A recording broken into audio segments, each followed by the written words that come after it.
I'd like to call the meeting to order, the Park County Commissioners, if you'd all stand and recite the pledge, please. Dossie? I pledge allegiance to the flag of the United States of America and to the republic for which it stands, one nation, under God, indivisible, with liberty and justice for all. Thank you. Okay, first on the agenda, we have the consent agenda, approved minutes from 8/4/26, payroll, approved vouchers, approve and sign monthly earnings and collection statements for the clerk of district court and sheriff, approve and sign a petition of inclusion for NWRW, approve and allow the chair to sign the PHPR base contract, approve and sign the catering permit for Mountain Man LLC, approve and allow chair to sign the Homeland Security grant, approve and sign special funding contracts, approve ad for Park County Public Health Officer position. Mr. Chair, I make a motion to approve the consent agenda as presented. Second. Been moved and seconded to approve this consent agenda as presented. Any other further discussion? All those in favor signify by saying aye. Aye. Any opposed? Motion carried. Next, we have the development standards and regulations update. Commissioner Oldfield. Hey, well, the adoption draft is online for people to review. EngageParkCounty.com. You can go to the county website and find connections to it also. It is a Conveo listing, so you can make comments right on the document. And those will be reviewed and discussed at a planning and zoning public hearing on September 16th at 9 a.m. So with that, also the county road and bridge standards that were set aside and taken out of the DSR are also available. They are posted on the Park County website for review. And those will just have a hearing with the Park County Commissioners, and that date has not been set yet. This is just an early draft to take a look at. So we'll keep moving forward, but if you have concerns, now's the time to look at that adoption draft. Thank you. Thank you, Commissioner. We're a little early, but we'll open it up to public input for agenda and non-agenda items. Any public comment?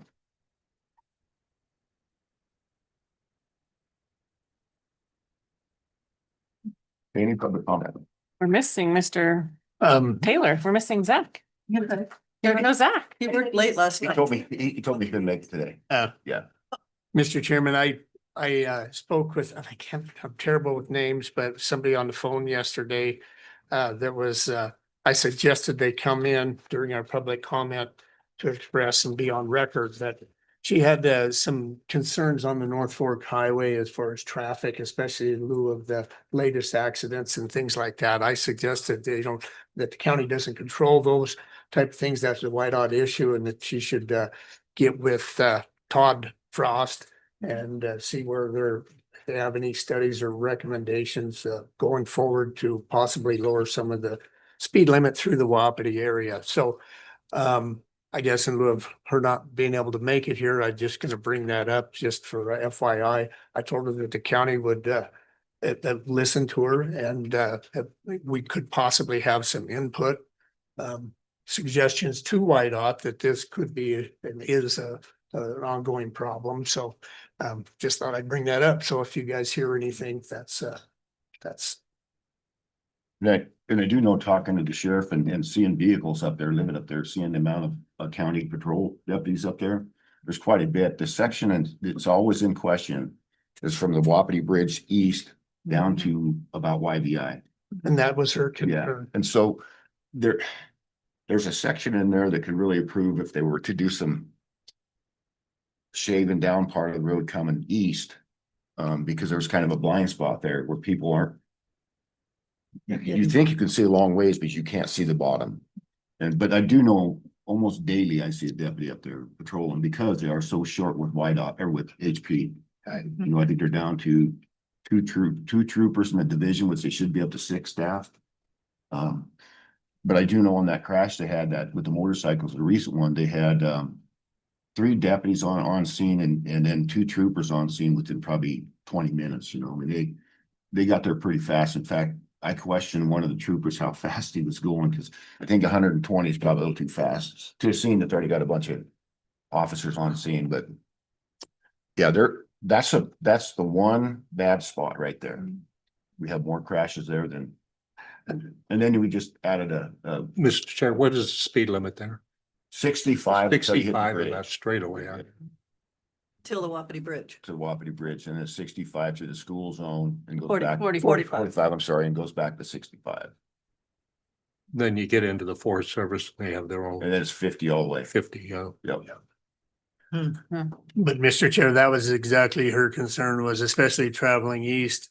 They come through Wapiti, across the bridge and over that little hump, and it's their first option to pass. So that Mhm. everybody's trying to get behind the bottleneck or whatever. And so I don't know if there's a Well, option to put in a passing lane there. I don't know what it would be, but I did mention that, that's YDOT's call, not ours, but we would definitely discuss it. When it also, Mr. Chair, is the frustration of some people, if you've been following a camper doing 30 miles an Yeah. hour.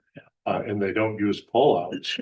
And I know a lot of states, if you hold up 5 cars Yeah. or 10 cars, that's a violation. So if people would use the pullouts, maybe there'd be less frustration of people trying to dangerously pass too. So, and again, but that's YDOT. And YDOT is usually not too keen on changing speed limits. You gotta have We gotta have a a study. lot of data lined up and they don't wanna do it. Well, Mr. Chairman, they do have those changeable speed limits on the North Fork. Yeah. The problem is I haven't seen them changed for a long time. During the fall hunting season, a lot of times they'll drop it to 55 just through that dusk period when the wildlife are moving around, but it has more to do with wildlife than it does the traffic Safety. issues. right. No, So it it's only kind of changes for interesting. wildlife when the migration down. The Right. problem with this recent crash, I don't care what the speed limit was, it was gonna happen. The guy crossed the center line, hit Yeah. the bike. Yeah. yeah. You know, it Yeah. wasn't like the speed was an Bike's issue. hugging the center line too. I Well, mean, it's still dangerous, right? But if If you're you- wearing a helmet. Yeah, and if you look at the scene though, the vehicle was way over the center line. With it. Yeah, I think they reported driver inattention. Yeah, driver inattention was Yeah. what was reported on the truck. Because when I came across it, it was clear that the truck, you could see it by the marks on the pavement, the truck crossed the center line. And again, speed limit's not gonna change any of that. Mhm. That's just driver inattention. could ban cell phones. And that's a problem we have on the upper North Fork coming off the Forest Service. Yeah, That's the first that's place you get what's cell coverage. Right You at watch River. people coming at you and they're on their phone. We should get a tower up there. Hey, What's that? We need a tower. Well, hey, speaking of which, they put the antennas on the tower. And they are brown. Did they paint them? I don't know if they're painted them or not, but it's right after Brian was gonna talk to the attorney. And then I drove by and they're brown. they're not supposed to be brown. Hmm? They're not supposed to be brown. It's a earth tone color that was picked. Well, through that, the it's the same as the tower. It's not white, because it was. They matched the tower. Okay. Have to look at the color palette. That's something for Joy to check on the SUP. Yeah, it's the same color as what the tower was. I don't know if that's what was approved, and it was approved through the court order, so that just needs to be verified. It may be fine.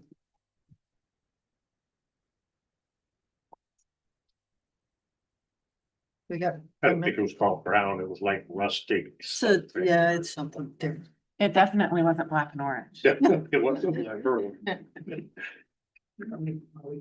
Yeah, we have a public hearing at 9:50, so till then we're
Okay, it is 9:50, so the next thing on the agenda is a public hearing for the BOCC zoning map amendment, and we have Erica Decker and Kim Dillon from the Park County Planning and Zoning.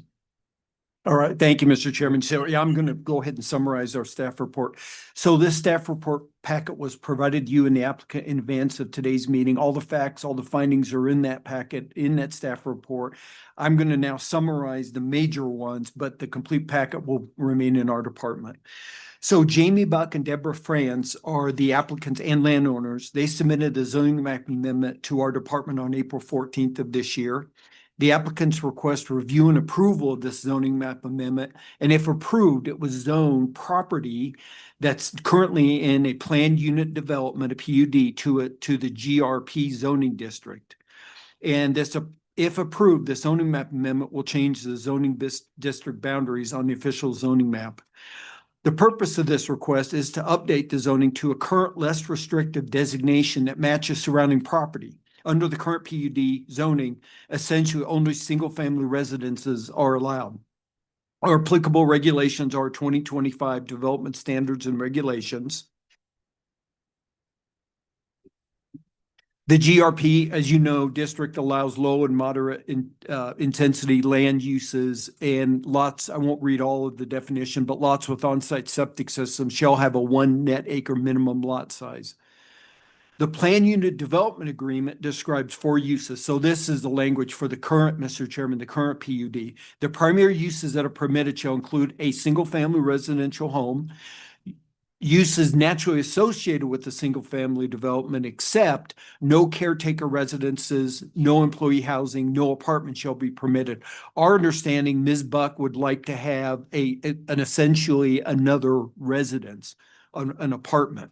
Another one of the conditions of this PUD is in conjunction with the uses above, 1 retail, wholesale, and manufacturing business shall be permitted. And the last is nothing shall limit the use of the property for the production of oil and gas or other mineral resources. And this PUD was created decades ago, many years ago. Uses of the surrounding properties are agriculture and residential. The portion of the Franz property within the PUD is vacant irrigated land. The Buck property is developed with a permitted single-family residence. That was permitted in 1988, and a septic system, and there are some unpermitted accessory structures.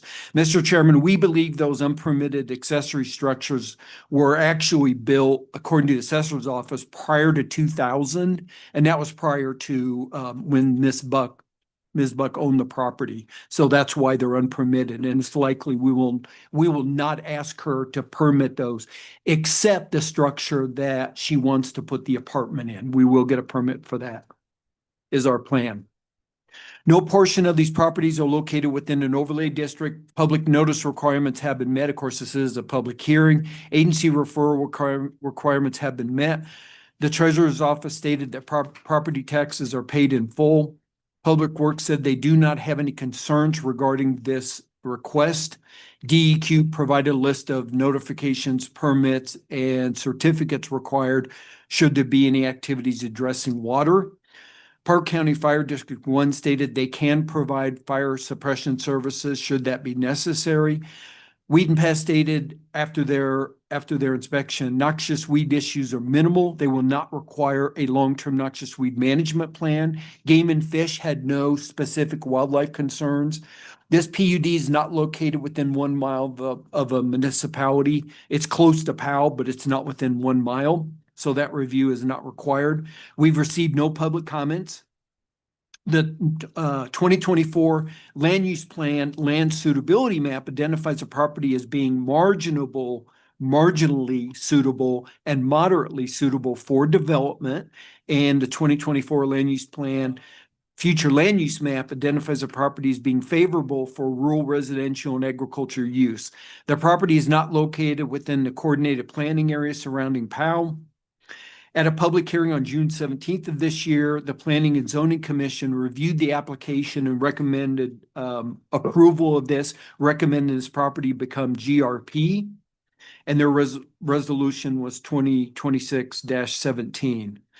Mr. Chairman, so just so you know, and you saw this in our staff report, so and I'll be very brief. So the conditions for the application requirements for a zoning map amendment are, first of all, the applicant shall submit a proposed map amendment, which has been submitted. B, the applicant shall tell us why this change is consistent with our standards. That has occurred. And then landowner authorization. So we have applications, those have been signed. Our approval standards, again, this is in our packet and I'm on page 11 of our packet. Our approval standards is, one, the map amendment does not single out a parcel for zoning classification that would promote a land use that is incompatible and inconsistent with the existing or planning uses of the surrounding area. Ms. Buck wrote a paragraph. I won't read that paragraph, but what we said in regarding to that standard is these properties are surrounded by GRP. If these properties are zoned to GRP, it will expand existing GRP zoning to incorporate this land, thus not singling out this parcel with an incompatible zoning classification. Approval standard number 2 is the map amendment is in accordance with the county's land use plan and with any municipal plans having jurisdiction. And I've already mentioned a little bit about this, but as you saw on or in figure 6, it shows our land suitability map from our land use plan, and it shows that this property is in either, it's hard to tell, either the marginally suitable land or moderately suitable land for development. And then also in figure 7, it shows our future land use plan, and it shows this property really on the border between rural residential and agriculture. So we have looked to see if this is compatible with our land use plan. And then, so standard number 2 is the 2024 land use plan indicates this area is marginally suitable, moderately suitable for development and not in the CPA. And again, we think it's consistent with the future land use. And then the third standard is the map amendment substantially addresses a public purpose or need that outweighs any detriment to the rights of neighboring property owners. What we said is the board must weigh public benefit versus any detrimental effects to any neighboring landowners. We don't know that there would be any negative effects on landowners, but of course that's your decision. And then the approval standard number 4 is a land amendment may be made at the sole discretion of the board to classify a parcel of land as commercial industrial that has historically been utilized for those uses. We believe that 4th standard does not apply. And then we said the board shall evaluate compliance with the applicable approval standards for a zoning map amendment, and the resolution must state findings on the conditions of approval or denial. And we said if all 3 criteria are not met, the zoning map amendment is denied. So we believe all 3 of those standards that are relevant should be met for if you choose to approve this. Mr. Chairman, we do not have our recommendation is we recommend approval of the zoning map amendment because we feel it meets all applicable approval standards that I've talked about. And we're happy to answer any questions. Should you have any? Questions for staff? No. This is a public meeting, so we will open up to public comment. If you wish to comment, please come forward, state your name for the record, and speak in the mic. Any public comment? One last time, any public comment? Mr. Chairman, I move to close public comment. Second. Moved and seconded to close public comment. Any further discussion? Hearing none, all those in favor, signify by saying aye. Aye. Any opposed? Motion carried. Mr. Chair, I know that we're trying to identify some of these PUDs out there. We're trying to move them along. I don't know what the idea was behind them to begin with, but there's still some of them out there, and we welcome the chance to change them if the applicant comes in. So with that, I would make a motion to approve the BOCC zoning map from PUD to GRP. Second. And move to, and second to approve the BOCC zoning map amendment with staff recommendations and to move to GRP. Any further discussion? Hearing none, all those in favor signify by saying aye. Aye. Any opposed? Motion carried. And we do have, 2026-41. Thank you, Mr. Chairman. Thank you, commissioners. Thank you, Colleen. You're welcome. we got about 5 more minutes. We have a public hearing at 5 or 10:05, and we'll have to wait till 10:05 for the public hearing.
Okay, it's 10:05. We have another special, or another public hearing for the Dark Sky Retreat Special Use Permit 290. We have Erica Decker and Kim Dillon. Thank you, Mr. Chairman. The staff report packet was provided to you and the applicant in advance of this public hearing. All facts are within the packet, and I will now summarize some key findings from the material. The complete packet will remain in our official file in the Planning and Zoning Department. Shannon Dunham submitted a special use permit application requesting approval to operate the short-term rental use of two Can existing you- residential Can you structures. speak up a little bit? Okay. The property has been used as a short-term rental business in violation of county regulations. This application is an attempt to bring the property into compliance with the regulations. The applicable regulations are the 2025 Development Standards and Regulations. This proposed use is classified as a tourism-focused commercial business. Ownership has been affirmed by warranty deed. Tourism-focused commercial business uses are allowed in the GR 20 zoning district in the Clark planning area, provided that an SUP is approved. Neighboring land uses are primarily residential and residential vacant land. There is an existing 856 square foot, 2-bedroom, single-family residence and an existing 448 square foot, 1-bedroom accessory housing unit. Both residences are proposed for short-term rental use as part of the tourism-focused commercial business. The single-family residence was permitted as a 600 square foot, 1-bedroom primary residence in 2021. It's unclear when the 256 square foot, 1-bedroom unpermitted addition was constructed. The applicant has submitted a building permit application for that addition. However, staff feels the existing septic system is not sized appropriately to serve both the 2-bedroom residence and the 1-bedroom accessory housing unit. The accessory housing unit was also permitted in 2021. There is an existing permitted septic system, again, also permitted in 2021. It is sized for a 2-bedroom residence. The short-term rental was previously advertised as having 4 bedrooms and a common space with a double bed and a maximum occupancy of 10 people. The advertisement has been reduced to show 2 bedrooms with 1 bed each and a maximum occupancy of 8 people. There is an unpermitted 20-foot storage container located between the cabins that is used for storage and laundry. And the applicant has also submitted a building permit application for that storage container. The applicant provided a site map showing the location of the barbed wire fence line around the perimeter of the property, the larger cabin, the smaller cabin, the 20-foot storage container, the well, septic locations, and the private driveway and parking, and the dumpster and the entrance gate. The applicant did provide a description of the proposed use of the property, and that was included in your packet. Legal notice requirements have been met. The application was forwarded to relevant agencies as required. The Park County Treasurer stated the parcel is paid in full. Regarding taxes, Park County Public Works did not have any concerns regarding the SUP. The existing subdivision road was dedicated as a private subdivision road, and they felt that unless covenants or HOA regulations restricted the use, they did not see any problems. We have received now 4 written public comments. One from 4 landowners who jointly own 5 vacant lots to the south of the proposed use. They are in favor of this. One comment from a landowner in the general area with concerns regarding safety and the owner not living in the area. We also received one comment from a landowner who owns the vacant lot to the west of the proposed use.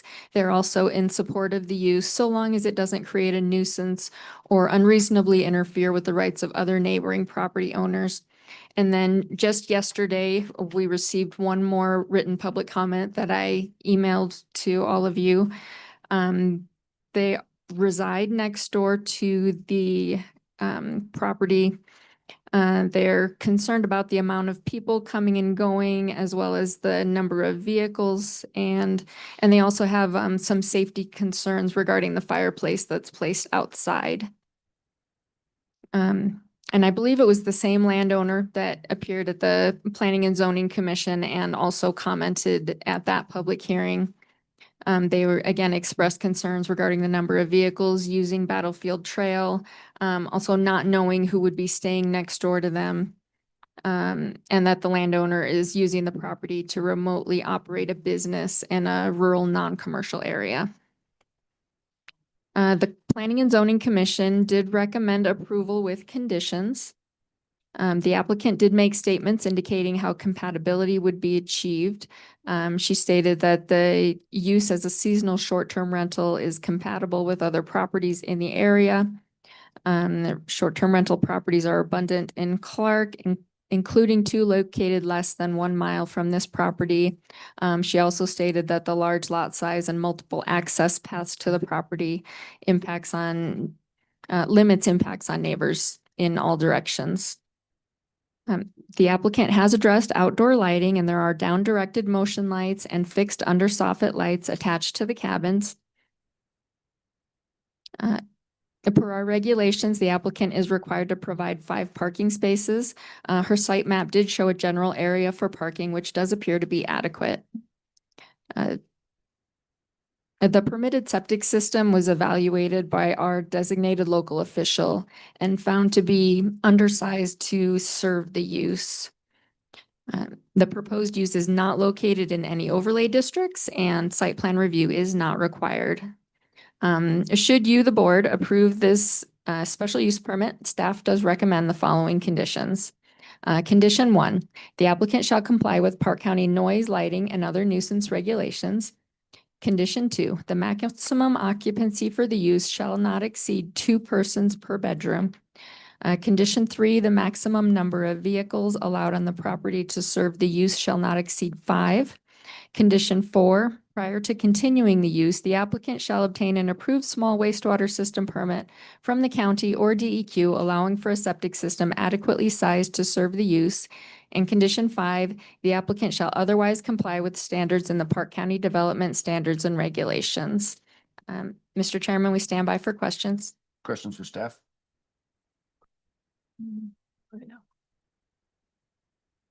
No questions for staff. This is a public hearing, so at this time, we'd open up to public comment.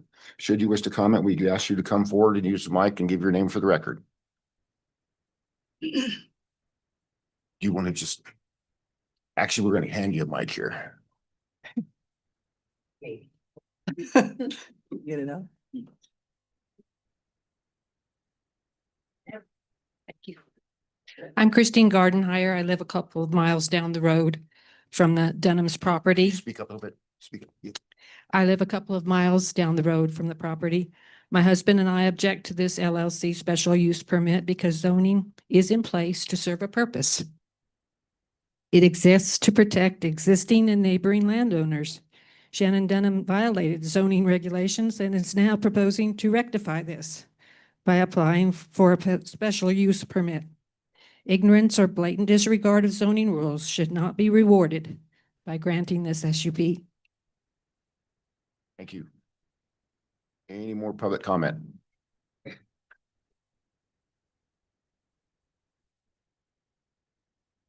Good morning.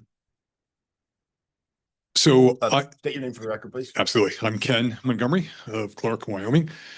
My good friends and neighbors, Chris and Terry Gardenhire. So on this particular lot or this particular project, I'm against it for the same reasons that Chris just mentioned, which is I'm not a fan of people skirting the rules and regulations and then retroactively, gaining out of that. In general, though, what I wanted to come to say today is I'm actually in favor of these types of things in general. I think in Clark, there's some misunderstandings, and you folks have probably experienced this. I know you folks have experienced this, where people, there's a little bit of a pitchfork and torches approach to some of this stuff. And people don't take the time to understand what's being proposed, and this would be with the land use and with, for instance, the lot size averaging, which I know you got a lot of feedback on. It must be very frustrating for you folks because I think it was articulated very clearly, but people don't always, there's a difference between hearing and listening, right? And people don't always listen to that. So I just wanted to express that opinion. I also think in Clark particularly, and I've shared this with people there, there's a little bit of NIMBYism going on, which I don't like at all.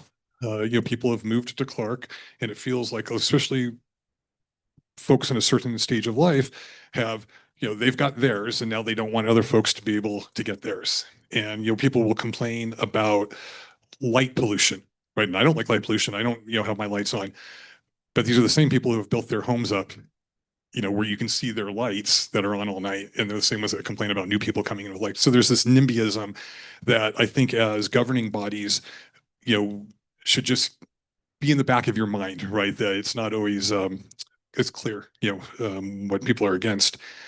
And then just the final point I wanted to make was, I think for these projects, there's definitely a difference between, we'll call Cody urban, for lack of a, between urban and rural types of projects. So the short-term rentals have had, I think, a negative impact on Cody itself because it changes the dynamic of neighborhoods. When you've got these empty houses for a good part of the year. In Clark, where we're all on acreage, it negligibly impacts it, if at all. And just my final point on this is that, again, you guys have to balance this. I know it's difficult, that you have constituents that will complain about lack of services, something, they want something better, but then they're not willing to have the other hand, which is, okay, if we want that, we have to increase the tax base. We have to have different ways of increasing the tax base. And this is one way of doing that, just in general. And the Verizon tower that went up, there was that same kind of crowd that got out. Oh, we've got a Verizon tower, that flashing light, that one teeny tiny little flashing light in the horizon, but all of our cell service greatly improved.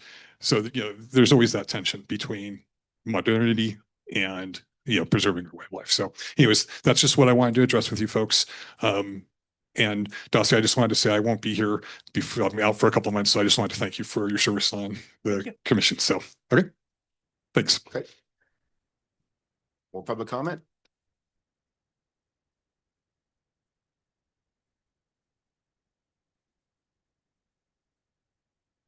Hello. I disagree with Ken on one Can you point. state your name for the record? Oh, I'm sorry. Connie King. I live in Clark. I disagree with the comment that Airbnb short-term rental type places don't affect people, even though we're on larger acreage. I think so many of these people, all of these people are coming from out of our area. They don't necessarily understand the locale, the nuances of living in Clark. So I would just take exception to that.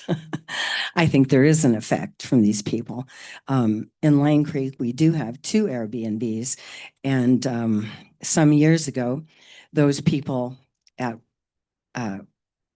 who were renting, sorry, I'm just getting over a cold, so my brain's even worse than it normally is. But those people went down into the creek bottom and started a campfire.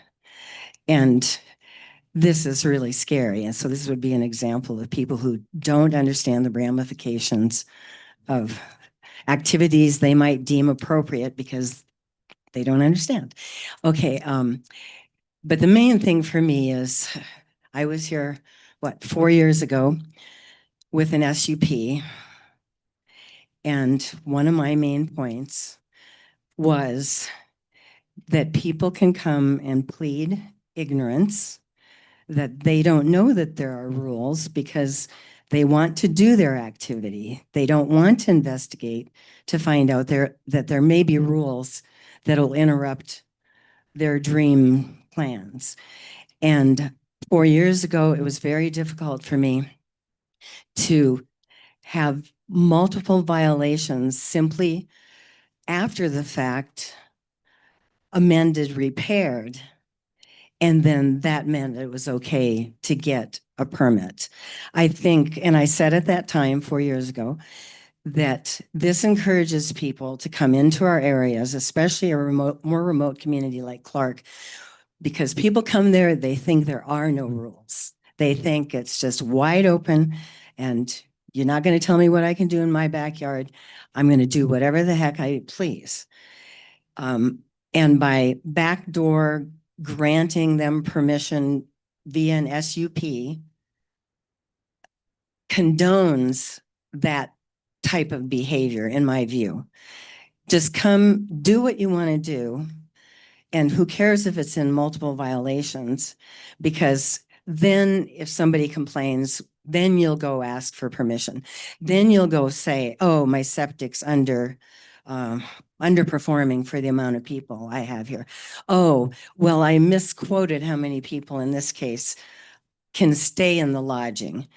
And that to me is not ethical. It's not decent neighborly behavior. And if you live, and I think these people are in Illinois, but my situation, people were not residents of Wyoming either. And I think it takes advantage of the good nature of those of us who live there, who have made our livelihoods here, who love the land we live on, and we're not there to make a buck off of it. So I have a lot of passion about this, as you all know. But here we are 4 years later, and it's another backdoor SUP in the way I look at this. So thank you very much for your time. Any more public comment? I have a question for staff, I guess. Oh, I'm sorry. I'm Shannon Dunham. I'm the owner at the property. I acquired last year, and I thank you all for your comments and wish I would have heard from you before when I sent my letter out and tried to meet my neighbors last summer. Upon becoming aware of the DSR that passed in October, my property was winterized, so I didn't know that it had passed last fall. Upon becoming aware this spring, I immediately sent my application in. I've taken all steps that have been required to come into compliance on the buildings that were unpermitted by the prior owner. The septic will be resized provided my SUP is approved. I am on the property about 3 months out of the year with the plan to be in Wyoming more as years progress. Right now, when I'm not available to be there, I have property management that covers guests through the summer months, and they are keeping an eye on everything. If neighbors have an issue, they can certainly reach out to property management or to me, and we'll take care of those issues. But we have done everything we can to come into compliance on this. We did buy in a subdivision that grants owners the absolute right to rent or lease their property. So we feel like we're within the stated covenants on that. In addition, we're right across the street from Clark's Fork Trading Post, from the public storage. We can see the school, see the rec center, see the fire. So to the extent there is a downtown of Clark, which thank God there's not, but we would be in it. I mean, it's not a highly residential area. There's a fair amount of traffic that comes up and down Canyon every day. So I don't think we're adding any additional traffic. My property is accessible without passing any of the neighbors, other than those along Canyon. So it's a minimal impact to that extent. But I can appreciate everybody's strong feelings about individual property ownership. So Any other public discussion?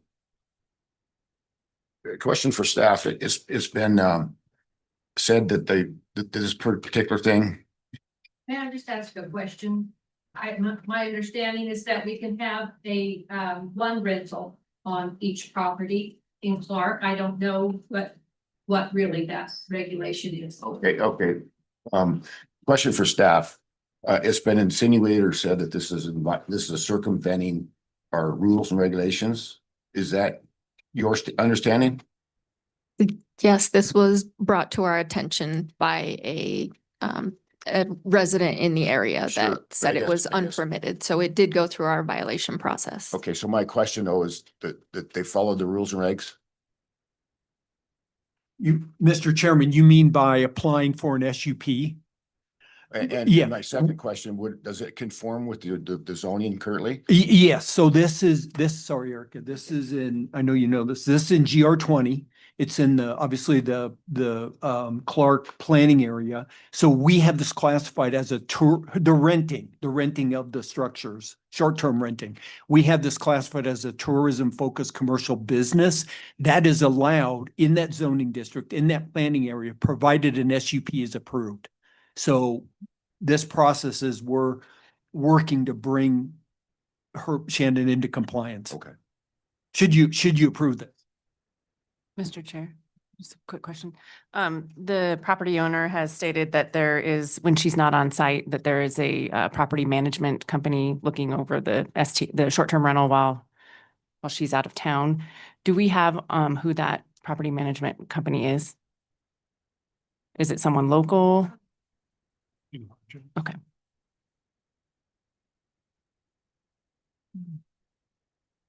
They have an employee on Battlefield. Okay. Any more public comment? One last time, public comment. Mr. Chair, I move to close public hearing. Second.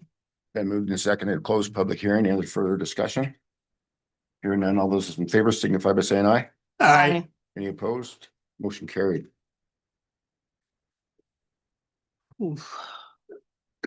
Mr. Chairman, kind of going back to your question, at the bottom of page 2 of our packet, it's under zoning district. Other than some of the stuff that was stated here, it explains the fact that this is the process and that is how our rules are written. In fact, tourism focused commercial business uses is allowed in GR 20 district in the Clark planning area, provided the SUP is approved. So this is the process of which the applicant is supposed to go. Now, whether she bought the purposely to do this is kind of irrelevant. She found out she has to go through this. I'm a big believer in private property rights. I guess with that, I think the applicant should be allowed. She's followed the rules. She's followed the process. Whether she was doing it before, but now that she's found out that she's not supposed to without an SUP, she's here today. She came in by herself so I think she's trying to provide, to go by the rules that we have set. Some of these rules may change at the end of this year with the DSR. I'm not sure. But today, under the rules that we have, this is the process, and we've heard both sides. That's my discussion. I'm open for others. Mr. Chair, when I look through the timeline, it looks like the applicant, Shannon, bought this property, if I'm correct, in April of 2025. Maybe not, maybe not knowing that we went through, that there are the standards and regulations. And then as she was notified of the violations, has worked to come into compliance. And I would have to agree with Commissioner Teal, GR 20 does allow this use with an SUP. The regulations allow it. And so I don't know how we can tell the applicant that she can't do it. It's a permitted use as long as she goes through an SUP process and comes into compliance with all of the requirements of that. And she's demonstrated parking, she's demonstrated water, sewer. So I have to agree with Commissioner Teal. Mr. Chairman, I think the other thing that is being clarified, if I understand right from the information that we've received, is the number of residents or number of renters, I guess I'd put it that way, that can be there. There seemed to be some information about more people being able to stay in the cabins than was originally talked about because of lofts or extra beds or that kind of thing. I think we all have to be careful on looking at these for exactly what they are and what they're advertised for so that we know that they meet the DEQ and our regulation as it's set up. And I'm assuming that she's aware now that of the bedroom rule on the septic systems. And one of the reasons that the septic system is listed the way it is taking care of those needs. And following that regulation is not going to be cheap. I mean, it's something that has to happen in order to make this work also.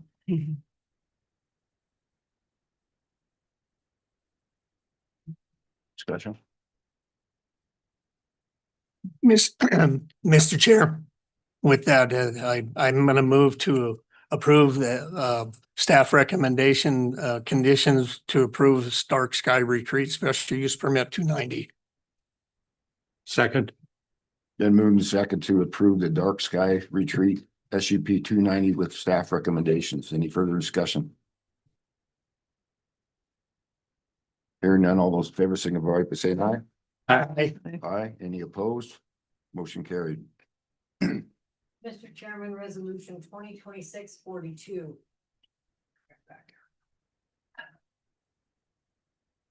Our next public hearing is not till 10:35.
Always in charge for you.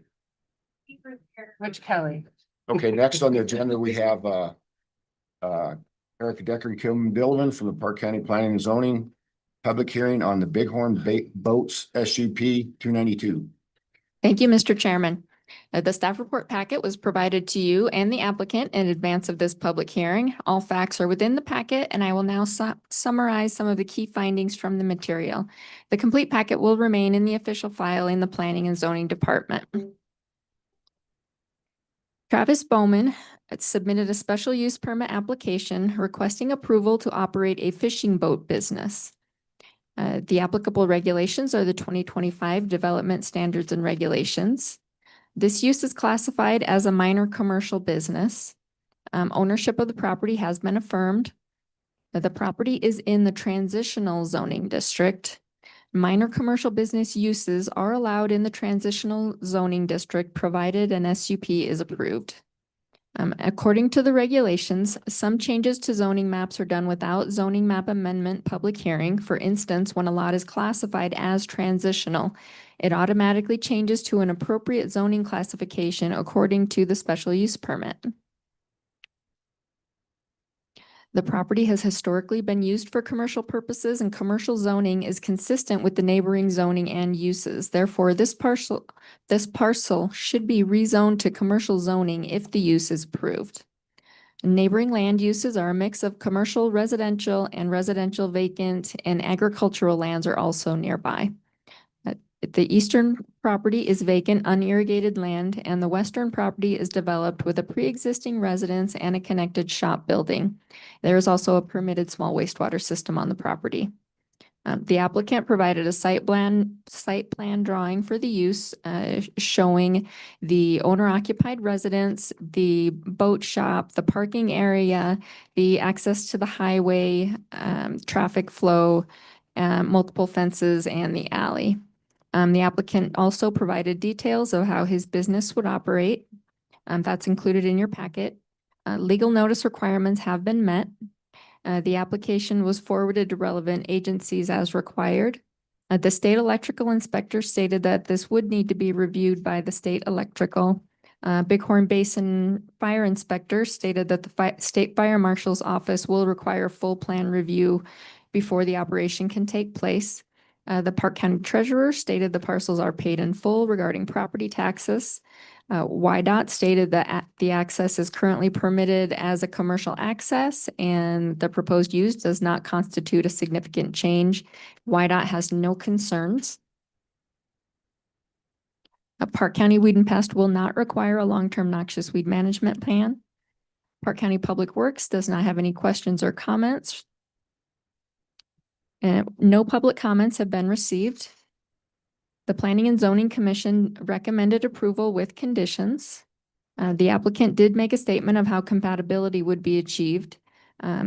He said the business shall be a quiet and clean operation, requiring very little infrastructure or heavy truck access, and is a model operation for the Ralston Strip. There are no covenants known to be tied to this property. The applicant has addressed the outdoor lighting on the property.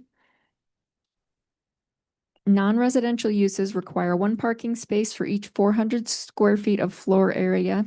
The total cumulative building size proposed in association with the use would require 4 parking spaces, and adequate parking appears to be shown on the site plan. Electricity is currently provided by Garland Light and Power, and natural gas is provided by Black Hills Energy. The capacity to serve was confirmed by both utilities. The proposed use is not located in an overlay district, and site plan review is not required. Staff recommends, should the Board of County Commissioners approve this SUP and rezoning of the parcel to commercial zoning, we recommend the following conditions. Condition 1, Park County noise, lighting, and other nuisance regulations shall apply. Condition 2, prior to commencement of the use, the applicant shall provide evidence they have complied with any requirements of the State Fire Marshal's office. And Condition 3, the applicant shall otherwise comply with standards in the Park County Development Standards and Regulations. Mr. Chairman, we stand by for questions. Questions for staff? I do have one. On the staff report, number 52, no signs are proposed to serve the use. Yet there was a discussion maybe about a boat sitting out front at times or whatever, but no signs for a commercial use. There was none mentioned in the application. If.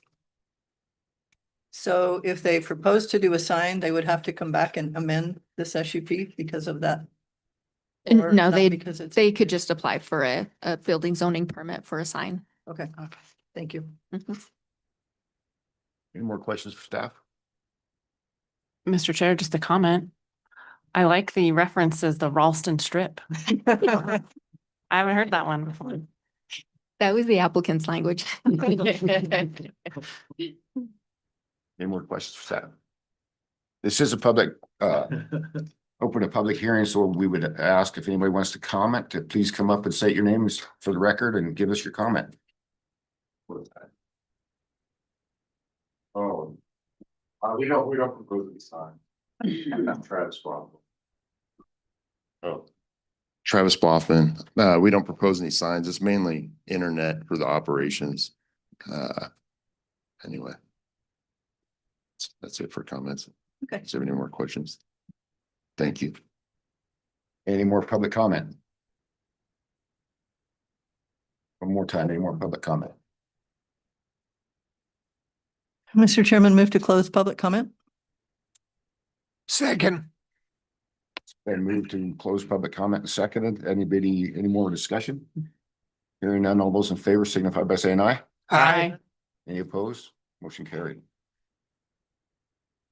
Mr. Chair, move to approve the Bighorn Boats SUP with staff recommendations. Second. Been moved and second to approve the Bighorn Basin SUP 292. Any further discussion? Hearing none, all those in favor signify by saying aye. Aye. Any opposed? Motion carried. And good luck. Resolution 2026-43. Okay, we have about 8 minutes till the next public hearing. Mr. Chair, just quickly, in the upcoming regs on the proposed zoning, this area is it proposed to be zoned commercial anyway? That's what I thought. Believe so. It's transitional now. And then it will go to commercial, but our proposed zoning doesn't change that. It is proposed for commercial there. I believe so. Okay. And we are trying to maintain any properties that have gone through a zoning map amendment to maintain. So we the- have the continuity zoning. going Yeah. forward. Yeah, okay.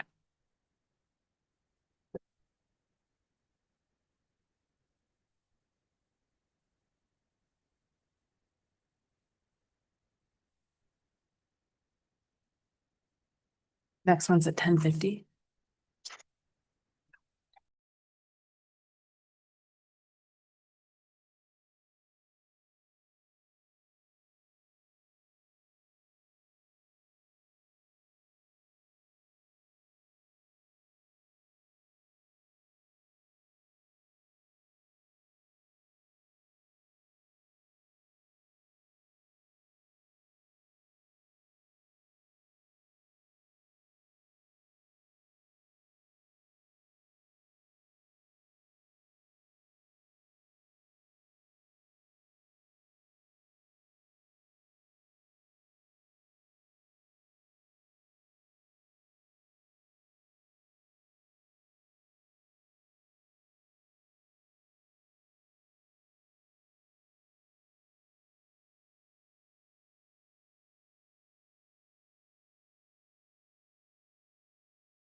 Okay, it's 10:50. Next on the list, we have Kim Dillon, Erica Decker with Park County Planning and Zoning for a public hearing on Cody Cornhole Classic and Tractor Pull SUP 294.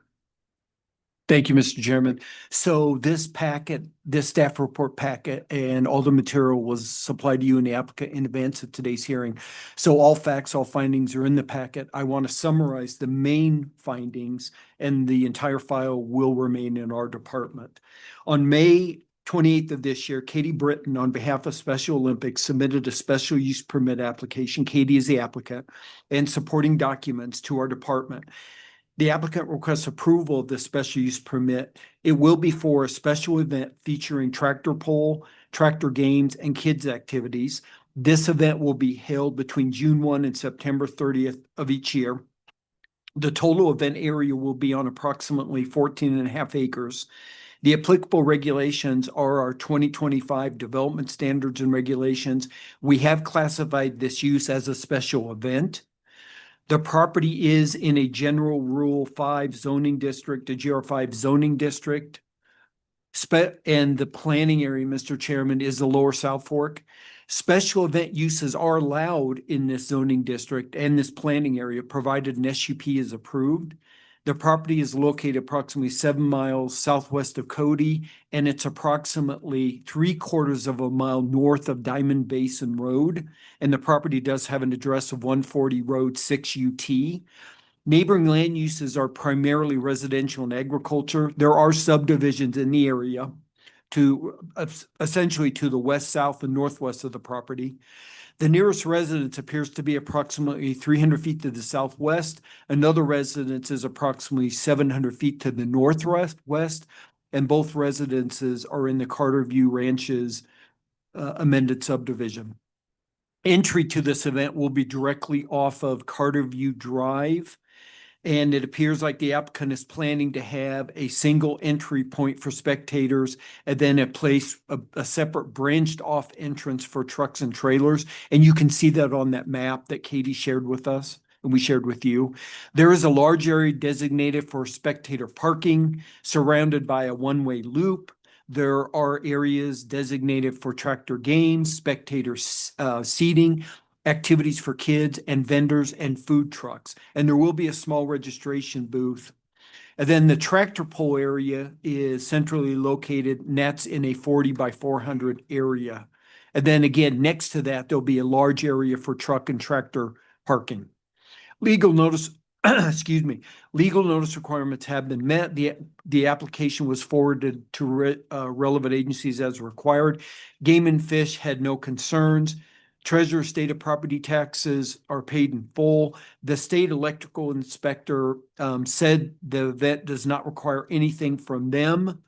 However, the electrical inspector said the fire inspector may have concerns regarding portable generators and cords.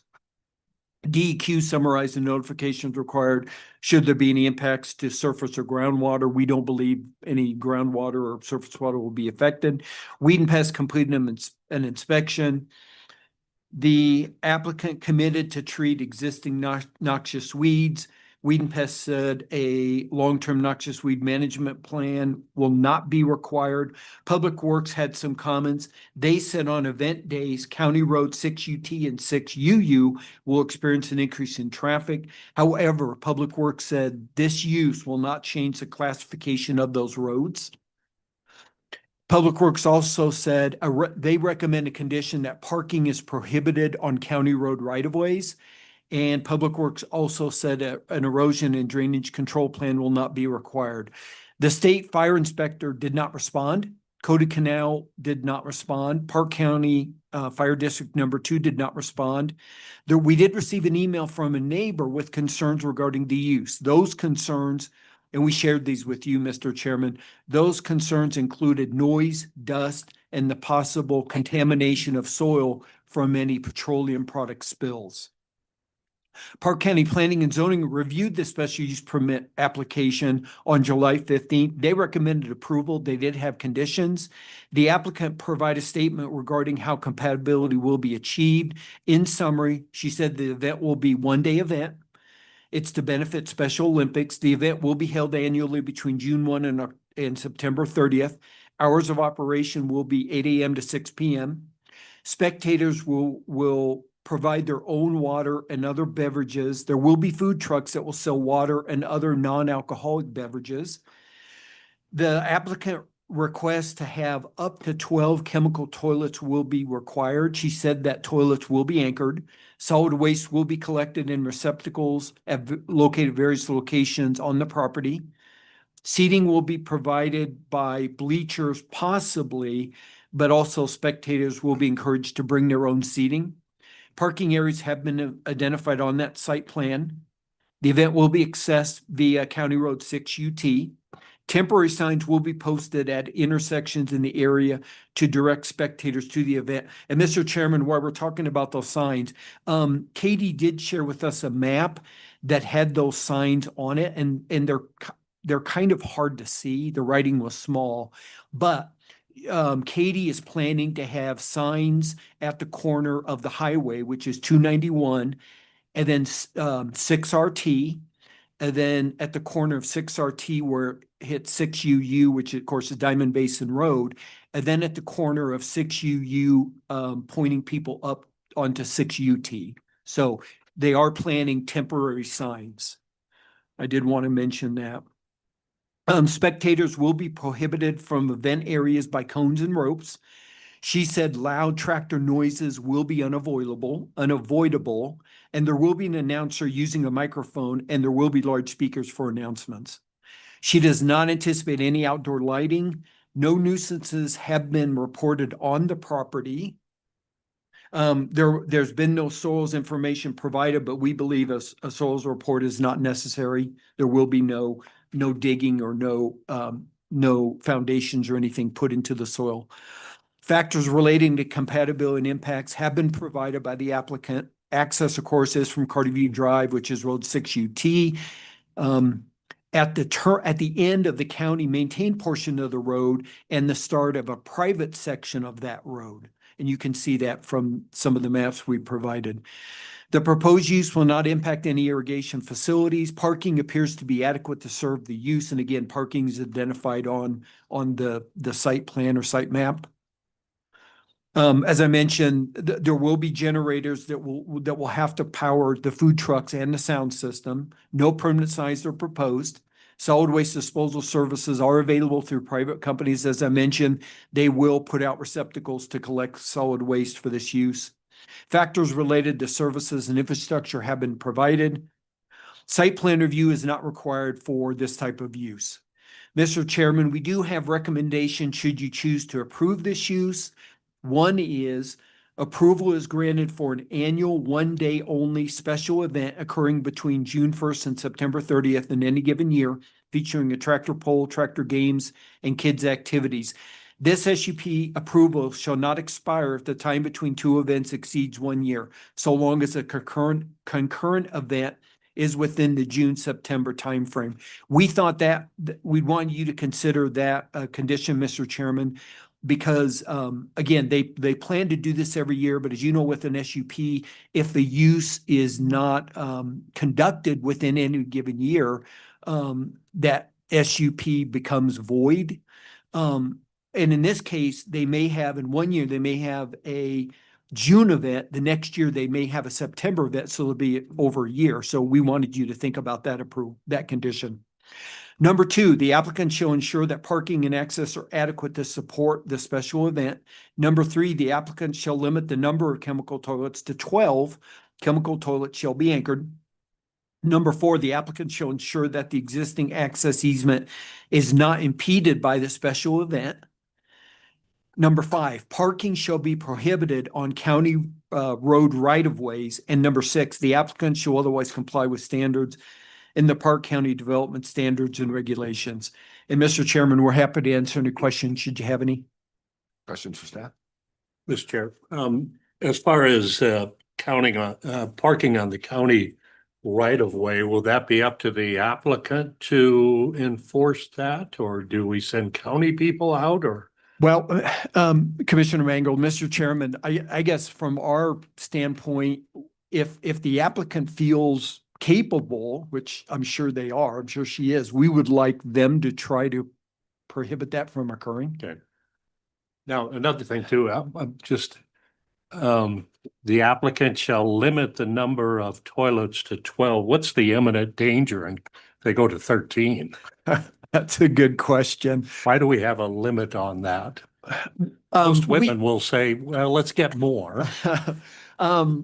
You know, I think 12 is more than plenty. Yeah, And certainly. in this and- case, but I've seen them Yeah. pop up before. And certainly less would be sufficient. You know, we're just concerned with chemical toilets. You know, we talk about that, we want them to be anchored. You know, if they should tip over, we're concerned about, you know, septic spilling. So in these things, we are always mindful of the number of chemical toilets. That's just what we Okay. do. One of the things we do. I guess I would just thinking about where we are in Park County and the dryness, and it may or may not get any better. We're in a field, we have tractors, we have generators, we do have cords and that kind of thing, and we didn't hear from the fire department? No response.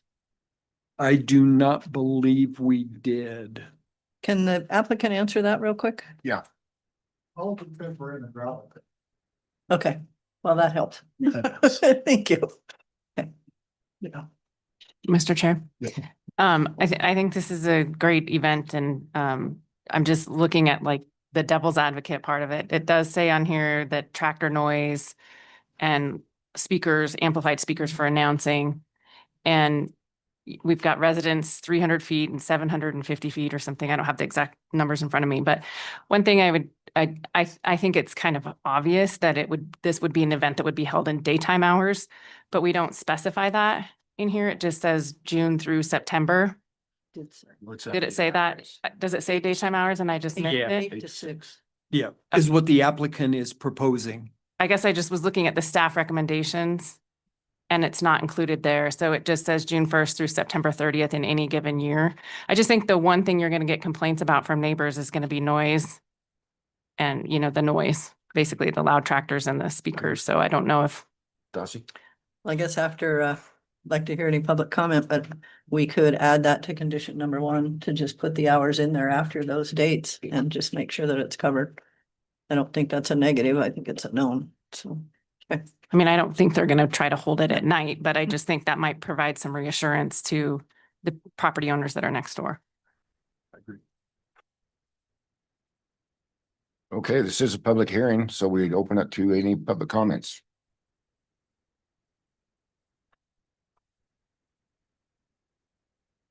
Any public comments? One last time, any public comments? Seeing no public comment, I move to close the public comment period. Second. Then moving second to close the public comment. Any further discussion? Hearing none, all those in favor signify by saying aye. Aye.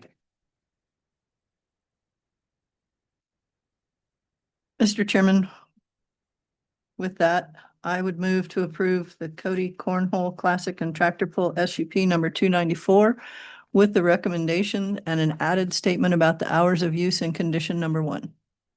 Second. Then moving second to approve the Cody Cornhole Classic and Tractor Pull SUP 294 with staff conditions, including the hours of operation number 1. Mr. Chairman, Commissioner Overfield, 8 AM to 6 PM. Any further discussion? Hearing none, all those in favor signify by saying aye. Aye. Any opposed? Motion carried. Mr. Chair, 2026-44. Just a question, are these like the high powered tractors or No, they're farm tractors?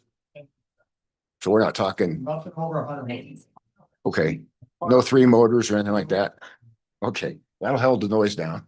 The good thing is we're in a hole. Yeah. Yeah, that's true. Cool. Cool.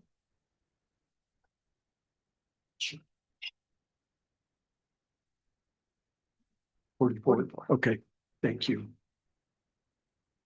Thank you, Erica. Thank you. Thank you. From the city of Cody. They just had their Oh, yeah. meeting last night. So you just received this morning. Thank you.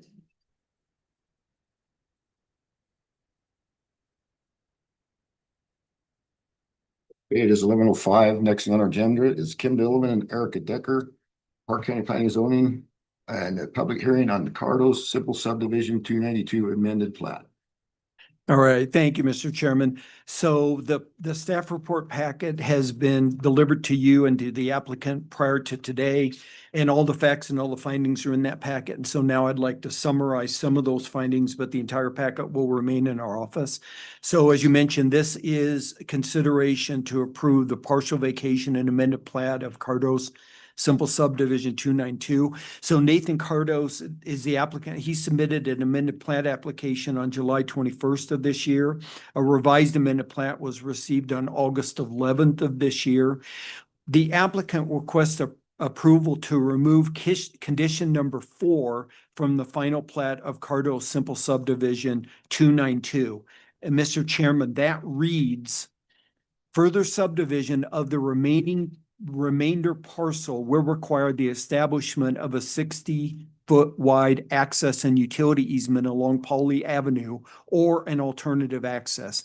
The applicant would like to replace condition number 4 with the following condition, and it's number 1, evidently, I think maybe the first, maybe the only condition. This amended plat removes subdivision platting condition number 4. That's what I just read you. So essentially, Mr. Chairman, the purpose of this amended plat is to have that platting condition require 60-foot wide access and utility easement along Pauley Road, have that basically go away, have it be reworded.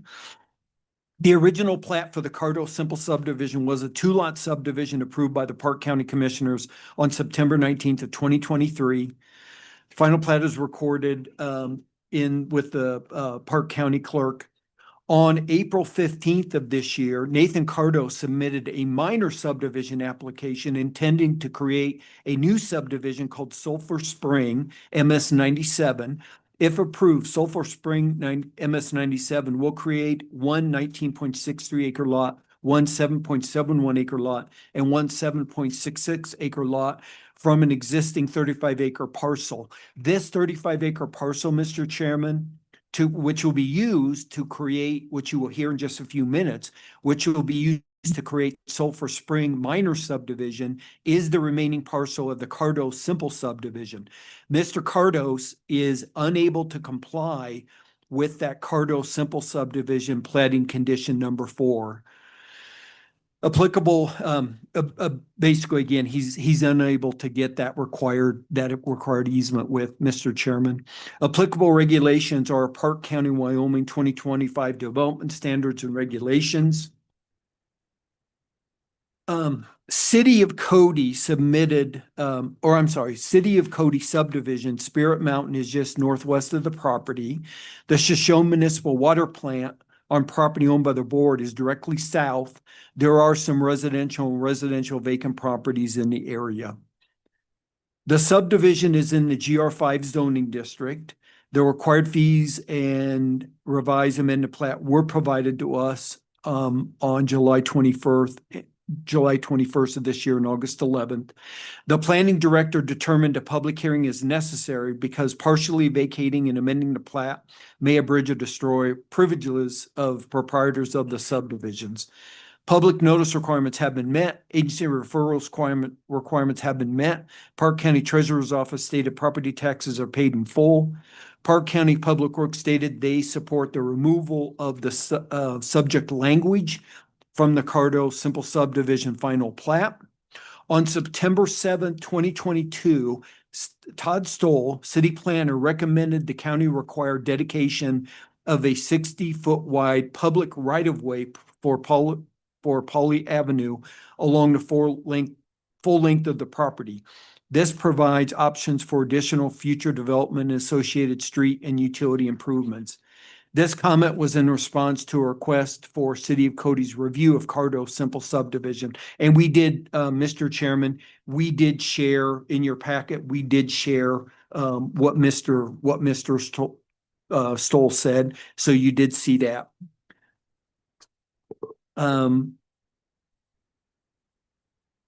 on May 19th of 2026, Jenny Kramer, planner with the city of Cody, stated the subject property is designated in the city master plan as a future annexation area. And ideally 60-foot wide right-of-way would be obtained along the entire length of Poly Avenue to accommodate future annexation and development. We also shared with you what Jenny said in response to this, basically this right-of-way.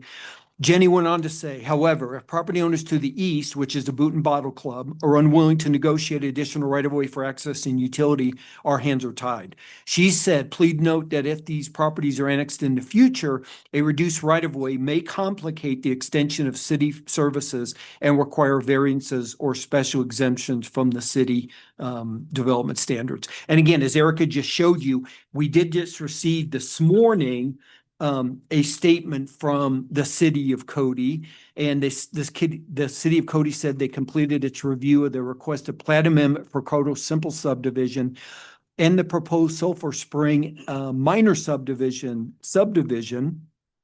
and those are located adjacent to the city of Cody. So in that letter, the city said, first question, is the plat consistent with any applicable city and county land use or comprehensive plans?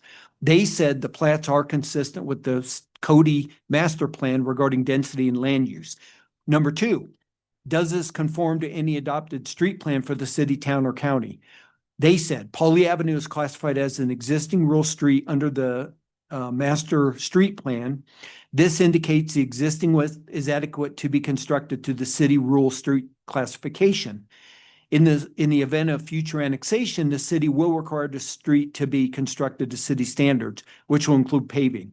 They said while ideally 60 feet of easement along the entire length of Poly would be in place to accommodate future development, the city master street plan does allow for deviation to lane and parking widths as needed. And that is number two. Number three, does this contain all areas for street roads and alleys that are dedicated right-of-ways?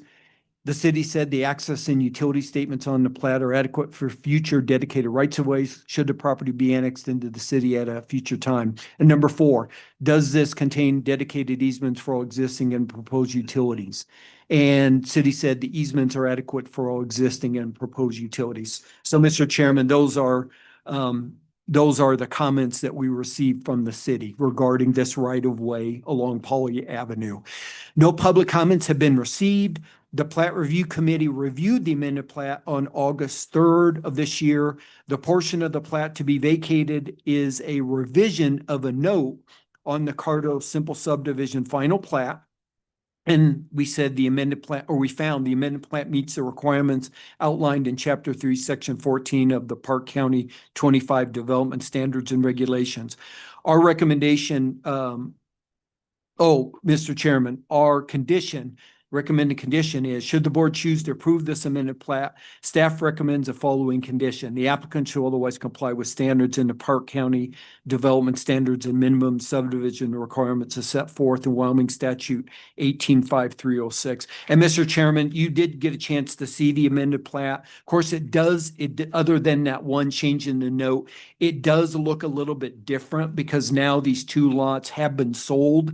And so before there was just one certificate of dedication. Now there are two. There might have been some other typos that were corrected, but basically the only difference between this amended plat and the final plat of Cardo's is that one platting condition. And we're happy to answer any questions should you have any. Questions for staff?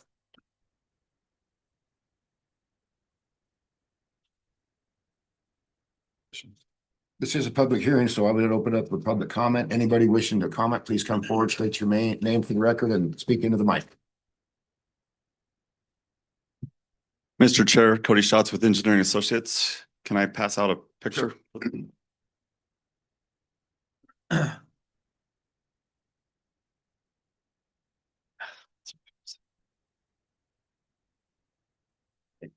Yep. You bet. Thank you. Yeah. So the discussion on Poly Avenue, we've been trying to work through this for the last 4 or 6 years is that there's currently a 40-foot easement down Poly Avenue, and then there's an additional 20-foot City of Cody easement for a water line. So in this picture, as you can see, we're sitting on Poly Avenue looking east. And you can see that there's irrigation and everything on the north side of that road. My client started maintaining this road, and you can see there's a lot of dirt and everything on the north side of that road. So he's just trying to get enough road surface. And that's what we were working through when we did that first subdivision. And then my client also tried to work with Boot and Bottle to try to help pay for some easement to actually widen this road there. And then they said they wouldn't do it. So this is the reason why we're here, to remove that note and to look at the next subdivision coming up. So I'd be happy to answer any questions on that you guys have. Just, Mr. Schatz, as we look at this, the irrigation water line that's through there, is that on the city's 20-foot? Or No, is that that- part of the road? Mr. Chair, Dossie, that is actually in the road 40-foot right away. The 40-foot basically goes from fence to fence. If you can see the fence on the side by the trees, and if you can see the fence on the other side of the road, that is the 40-foot right away easement that's already out there. And then the next 20-foot is actually falling off the picture to the right there, which is south, is the next 20-foot of the water line is further Toward that Boot and way. Bottle. Towards Boot and Bottle's Okay. building, yes. Thank you. Yep. More questions for staff?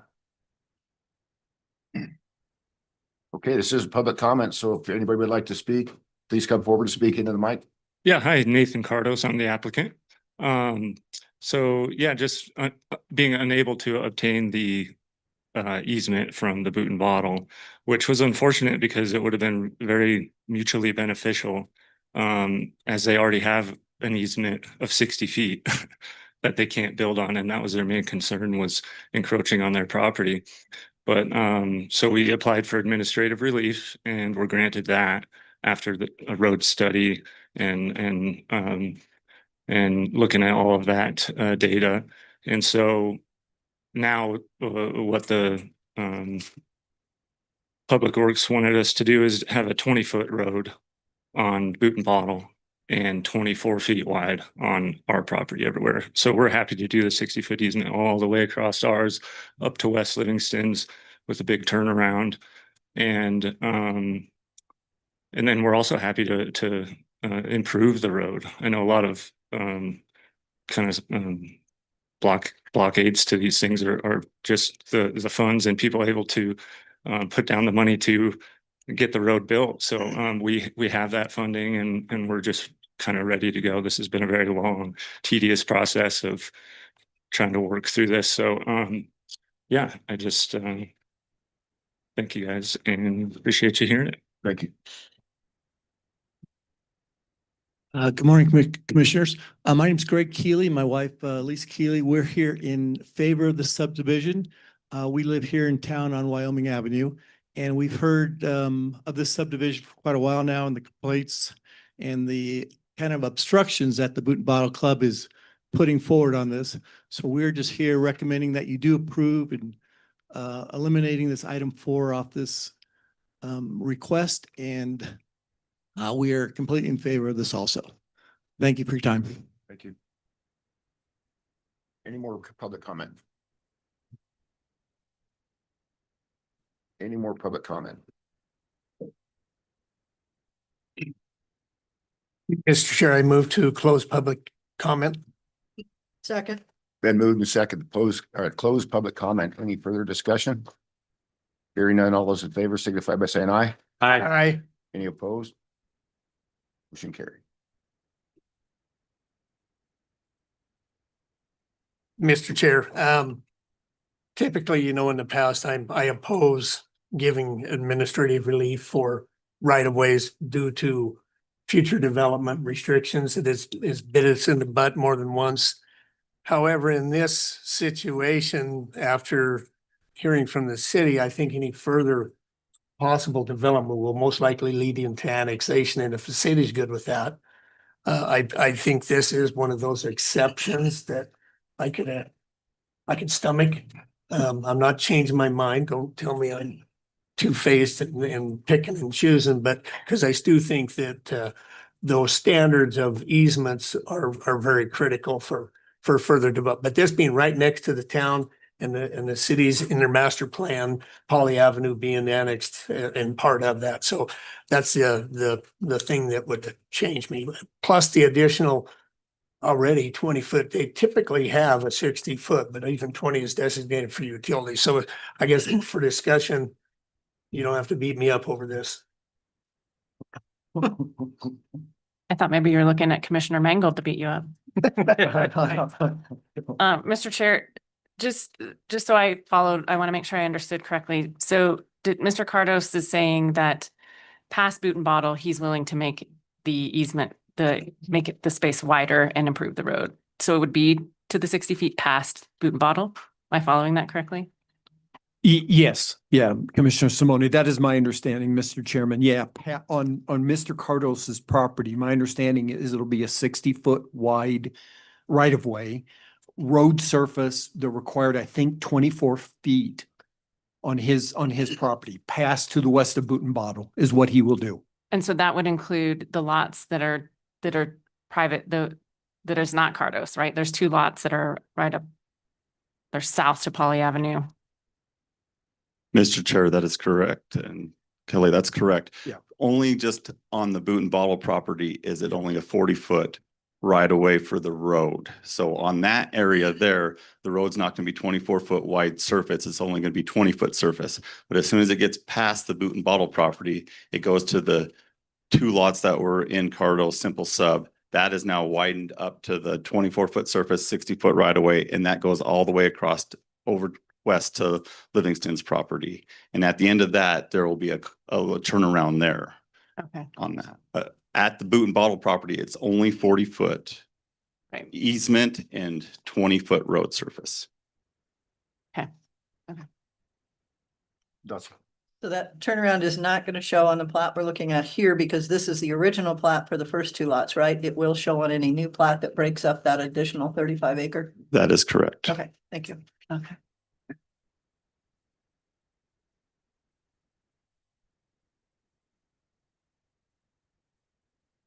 Go ahead.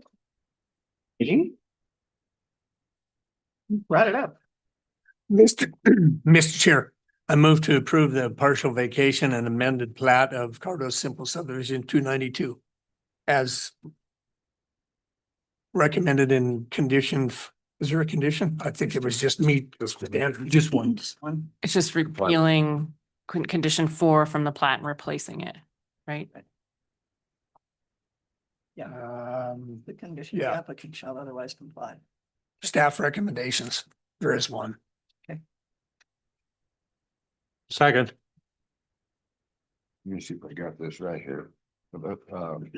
Moving second to approve the Cardo Simple Subdivision 292 amended plat with removing the 4, we're changing 4 and amending the plat. Well, that's what this is about. Removing 4 and putting the staff recommendation in. Yeah. Well, I thought that's what we're doing here, isn't it? Oh, yeah. Well, I guess that, so Commissioner Teal, you're saying that the partial vacation, the actual action of approving this takes care of removing condition 4 and replacing it with condition 1. Well, that's. So we don't really need to clarify that, I don't. right? Correct, yeah. That's the way I yeah. understood it. It is. Yeah, that is on what this amended plat is. That replacement of that condition is on this amended plat. So when you approve this amended plat, That's what will happen. it'll be done. Okay. Should be able to- Do we have a second? Mangoes. Okay. Yeah. Yeah. Okay. Any further discussion? Hearing none, all those in favor signify by saying aye. Aye. Any opposed? Motion carried. Mr. Chairman, resolution 2645. I'm gonna vote to deny this one. Thank you, Makes commissioners. a lot of sense. Here, we've got about 6 minutes before the next public hearing. Few minutes.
Okay. The next thing on the agenda is a public hearing.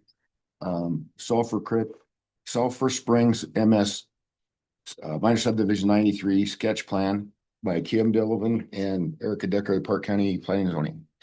All right, thank you, Mr. Chairman. So we shared with you the staff report packet. We also shared it with the applicant prior to today. All the findings, all the facts are in that packet. I am now going to summarize some of the main findings, but that entire packet will remain in our office. So Nathan Cardos, who is the applicant and the property owner, submitted a minor subdivision application in April of this year. A revised sketch plan was received on April 29th of this year.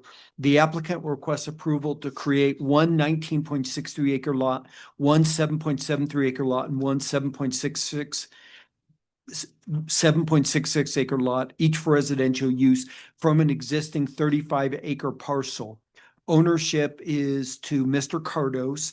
The applicable regulations are our 2025 development standards and regulations.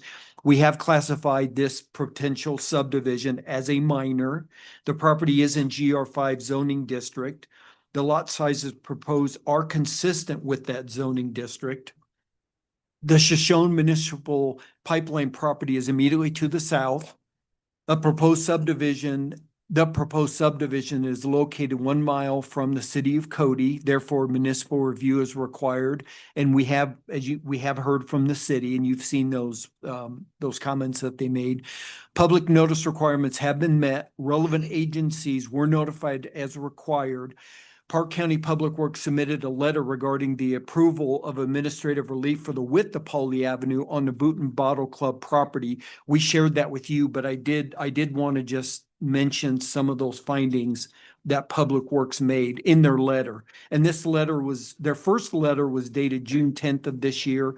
They provided the following comments regarding a request for administrative relief.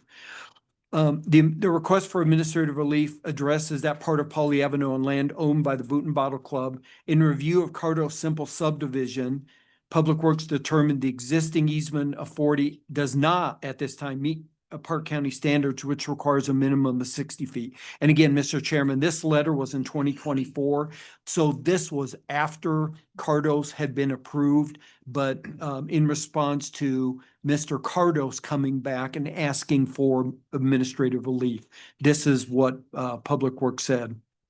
Again, Public Works determined the existing easement of 40 does not at this time meet Park County standards, which requires a right-of-way of 60 feet. However, Public Works determined that the 40-foot wide easement is sufficient for the proposed development of a 2-lot simple subdivision. Public Works understood that the proposed minor subdivision would divide the 35-acre remaining parcel. They said Pauley Avenue is a 40-foot wide private access easement. Public Works determined that administrative relief is warranted in this situation. As a result, the 60-foot right-of-way requirement is waived in favor of a 40-foot right-of-way for the portion of Pauley Avenue on Boot and Bottle Club lands. Public Works continued by stating that the travel service for Pauley Avenue on Boot and Bottle Club land shall be 20 feet wide and a minimum of 20 feet. The western 1,500 feet of Pauley Avenue shall have a 24-foot wide travel surface. Additionally, a cul-de-sac shall be constructed on the western edge of the road. So that is Public Works' letter regarding their granting of administrative relief. An email chain was provided. You saw this regarding the details and specifics of administrative relief for Pauley Avenue. Park County School District number 6 stated they can provide bus service to students if needed. TCT stated they can provide wireless internet and telephone service to the proposed subdivision. Black Hills Energy stated they have the capacity to serve the lots. Cody Canal stated there are no water rights on the property. The Indian Pass Ditch Extension Association submitted comments, which we shared with you, regarding easements, laterals, and culverts on the property. And I think they also talked about gates, water gates. Park County Weed and Pest stated there's an existing long-term noxious weed management plan that has been extended to 2030. Park County Treasurer stated property taxes are paid in full. DEQ submitted their standard response. regarding should there be any impacts on surface or groundwater. We don't believe there will be any. Game and Fish stated they have no specific terrestrial wildlife comments. They provided their standard recommendations for development. Park County, Cody Conservation District provided a cover letter and a soils report identifying limitations for dwellings, roads, excavations, and septic tanks, absorption fields. City of Cody has provided a response regarding Polly Avenue, actually several responses. You had a chance to see those. Park County Fire District number 2 stated they have no comment. Rocky Mountain Power stated they provide service in the area. Shoshone Municipal Pipeline has not provided a response. The Postal Service has not provided a response. We've not received any public comments. We have received a title report dated January of this year. Pardon me. The applicant, though, has not, to our knowledge, has not provided adequate evidence to address the merchantable title requirements. Again, what we ask to see is if somebody does have a mortgage, if there is a lender, that the lender is aware of the proposed subdivision, and that should it be necessary to do a partial release, I don't believe we received that statement, and we need to receive one. A pre-application meeting was held on March 24th of this year. There was a notice of intent to subdivide that was published. The applicant has indicated that a legal perimeter fence exists around the subdivision. Again, the applicant has received administrative relief from Public Works that has been granted. Our finding 44 is regarding the subdivision platting condition for Cardo's simple subdivision. Of course, that has now been rectified. That's been addressed. On April 6th of this year, groundwater cuts were made on proposed lots 2 and 3 of this proposed subdivision to a depth of 9 feet 6 inches. Groundwater was not discovered. Percolation tests were completed on proposed lots 2 and 3 in April of this year. Percolation rates were 10 minutes per inch for both of those tests. Conventional septic systems should be sufficient to serve the subdivision. The proposed lots will have domestic water provided by cisterns. That's what the applicant is recommending. The proposed subdivision is not located in an ag overlay district. A subdivision improvements agreement will be required. Common maintenance of facilities, Polly Avenue, is proposed. Therefore, an HOA will be required. The proposed lots appear to be adequately sized to allow for development, Mr. Chairman. And no portion of this subdivision falls within the map special flood hazard area. And all approval standards requirements pertaining to sketch plan review have been met. We do have some recommended conditions, Mr. Chairman, should you choose to approve this sketch plan. One is the applicant shall provide all easements as requested by applicable utilities and special districts, irrigation districts, or public agencies providing services. The width of any utility easement shall be sufficient to allow adequate maintenance of the system, but in no case shall such utility easements be less than 20 feet in width. Easements must be identified on the final plat. Number 2, prior to final plat review by the Board of County Commissioners, the applicant shall provide evidence that the mortgage lender is aware the property is being further subdivided. Number 3, prior to final plat review by the Board of County Commissioners, the applicant shall address shared maintenance of the road in the notarized disclosure statement and do one of the following. State how driveway maintenance responsibilities shall be shared on the final plat and disclosure statement, or 2, provide a driveway road maintenance agreement to be recorded with the final plat. Number 4, prior to final plat review by the Board of County Commissioners, the applicant shall place the following note on the final plat. No water analysis was conducted and the availability and quality of potable water is unknown. Cisterns may be required. Number 5, prior to final plat review by the Board of County Commissioners, the applicant shall provide evidence of an existing legal perimeter fence as prescribed by Wyoming statute. Number 6, prior to final plat review by the Board of County Commissioners, the applicant shall submit an appropriate subdivision improvements agreement, if applicable, addressing all applicable required improvements for review by staff and approval as to form by the county attorney and approval of the board. Number 7, prior to final plat review by the Board of County Commissioners, the applicant shall place the following note on the final plat. Any proposed water wells on these subdivision lots shall be permitted by the Wyoming State Engineer's Office prior to installation.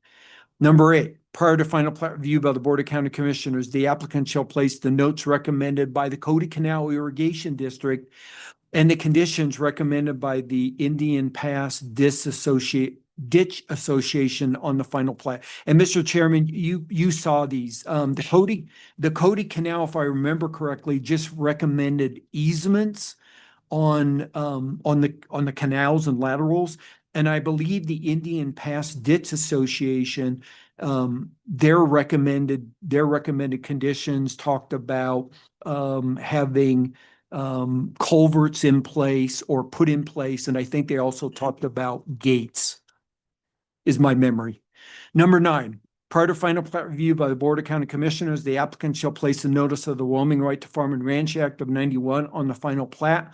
And number 10, the applicant shall otherwise comply with standards in the Park County Development Regulations and the minimum subdivision requirements as set forth in Wyoming Statute 185306. We're happy to answer questions should you have any. Darcy? Just have one, Kim. Staff recommendation number 1, the applicant shall provide all easements as requested by applicable utilities and special districts, irrigation districts, and public agencies providing services. The SMP has a pretty good easement through the center of the west lot. They are not going to be providing any services, but that easement's mandatory. I mean, is there a wording there that, I don't know if that's clean enough or not, because they are not providing services to this subdivision, I'm sure. You mean, Mr. Chairman, Commissioner Overfield, you're talking about the SMP easement, which is 30 feet. And you're wondering, does it comply with condition number 1? Right, because condition number 1 says districts or public agencies providing services. Does that mean services to the subdivision or just services, period? Good question. I do not know. Okay. It just doesn't read right when we know there's things there that aren't providing to the Right. Yeah, possibly it'd be better to say, take out that providing services and just talk about easements in general. Shall be at least 20 feet in width. Mr. Schatz had a comment, I guess, from behind. Mr. Chair, we can wait for public comment. Jackson would have the case here to answer. Yeah. Okay. Yeah. And maybe an answer is maybe, this easement, I assume it's a pipeline of theirs. So in a way they provide services. They just don't provide services to these lots. I'm asking if that's what's required or not in the English, in that statement. Yeah, I do not know. That's a good question. Apparently. Joy can. Hi, Mr. Chair, just a quick planning director for the go. On the easement statement, that statement is regarding the entirety of the subdivision, all other easements as required by statute. The SMP easement is completely independent. That line already exists for the property. I think it's their agreement between SMP and the landowner to ensure that that is protected. And so it's not actually a statutory requirement. It's more them making sure that that water line gets protected. And you can confirm that, obviously, with SMP and the applicant, but that's my understanding. I don't have any problem with it being there whatsoever. It's just the way that sentence is worded. It sounds like they would have to be providing services. It's not even referring to that at all. It's completely independent. The SMP line, that easement is not because of the subdivision requirement, which is what condition 1 is referring to. Okay. Mr. Chair, just for clarification, and I might not be following this all the way. So the Cardo Simple subdivision are the 2 lots, and then we're proposing the Sulphur Springs as these remaining 3. Yes. So with condition number 3, state how driveway maintenance responsibility will be shared on the final plat, provided driveway road maintenance agreement. So would it have to incorporate the owners of the 2 Cardos owners? Does the road maintenance agreement have to include those 2? Mr. Chairman, Commissioner Simone, my understanding is with Cardo Simple subdivision, there is already a road maintenance agreement that they have, they're participating in. And yes, I would, well, I'm thinking that would stand by itself, but then this one would be in addition to that. And I apologize, I don't know what that states, but I do understand that Cardos does have a road maintenance agreement. And this would be in addition to this. Maybe they could all come together and join into one I mean, agreement. it seems like they would need to coordinate because they're all kind of using the same access. I agree. I think it'd be optimal to have everyone on the same road maintenance agreement all the way out to the highway. But since the Cardos one already exists, there's no way to put a requirement that they join this one. That's Right, my so- understanding.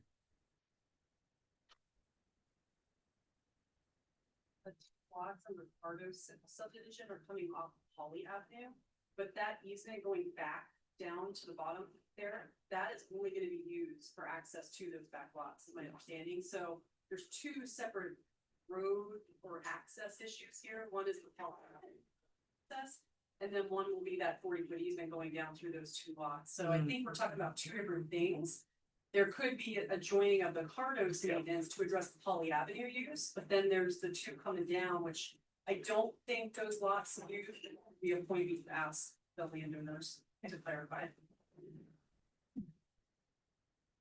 Okay, this is a public hearing, so if anybody's got any comment, please come forward, state your name for the record. Nathan Cardos again, thanks. Yeah, so the first two lots, one I sold to my mother-in-law, Lisa, she's sitting right here. So isn't that nice of me? And then to Keith Pryor, who's my architect and a good friend of mine as well, and they've stated no problem when if they need to cancel the one that we did with Cardos and just do one big one for Poly Avenue, that's great. And then we would put a separate one together for the new two lots that are using the driveway to access that. And Lisa and Keith wouldn't have anything to do with that, I don't think. Yeah. And you're talking, Mr. Chairman, you're talking regarding that easement, maintenance agreement. Maintenance agreements, Okay. yeah. Okay. Awesome. Yeah, it's a funky piece of property just in itself. We're right next to the water plant, can't get water, you know. And then it's also, we have the hot spring reaches under there. No, there's been failed wells all over there, so no one's willing to really drill a well. There is that 8-inch city main comes right up there, and just because whoever owned our property before us, they were in opposition to the eminent domain case that was done for that tank they had to put up for feeding water to the Spirit Mountain subdivision, I believe. And so West Livingston's hooked up to it, the Boot Bottle's hooked up to it. But yeah, we can't get water. And you know, as far as annexation in the future, that they I think are okay with just us doing what we're doing. For one reason, because Wes has 25 pounds of pressure. There's not enough drop from that tank to so in regards to that. But yeah, we're happy to sign whatever road maintenance agreements we need to do. And do you have any other questions for me while I'm up here? Oh, yes, and the mortgage. I'm talking with Steve right now, and he said he thought he sent it to Joy. I just gave him Kim's email. He said he's going to send it right over to Kim. So, but yeah, he's very motivated for this to happen. That's how I'm going to pay him back. So, yeah. So just a clarification, you're talking about two road agreements. One is for all 5 lots out to the South Fork, and the other is for the 2 back lots and how they get there. Yes, ma'am. Thank you. Thanks. Thank you. It's this road.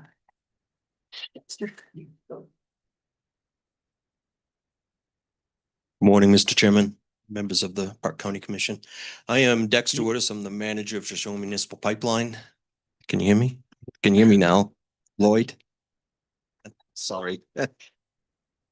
Dexter Woodis, Shoshone Municipal Pipeline. Anyways, Dossie is right. We will not be providing any services off of our raw water line, not now and not ever. And unfortunately, we cannot supply any water off of those steel lines. So, but we do have our easement has been signed and it's under review at Park County as we speak. So.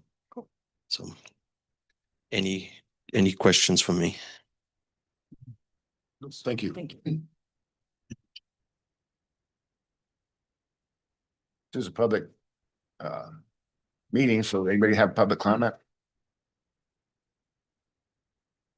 Any more public comment? Mr. Chairman, move to close public comment. Second.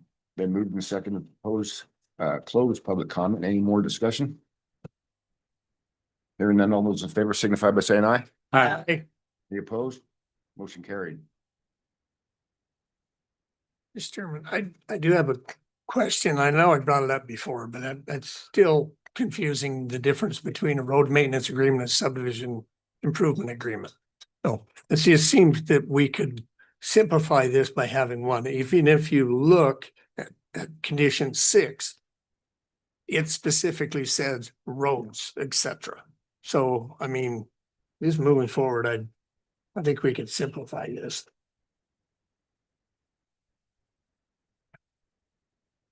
Mhm. One addresses roads, one addresses everything else, but then it also includes roads. So I mean, it's just one of those. Mr. Chair, Well, so I just want to make sure I'm following Commissioner Keel. Are you saying that it could just all be included in the subdivision improvements agreement instead of? Yeah. So instead of a separate road maintenance agreement condition? I don't think you need one if you have a subdivision improvements agreement, but could lay out the rules for the roads, the utilities, the fences. I mean, that's what it does. And it includes, if you look at 6, it actually includes roads. Well, I'm not following why we have to have two. Okay. so if I may, this, Mr. Chairman, this might clear it up. So to me, the road maintenance agreement is about who's responsible and what they do for maintenance, for maintaining repairs, snow removal. Subdivision improvements agreement is actually putting in the improvements. So like if there was a road that was needed to be built, the SIA would cover that.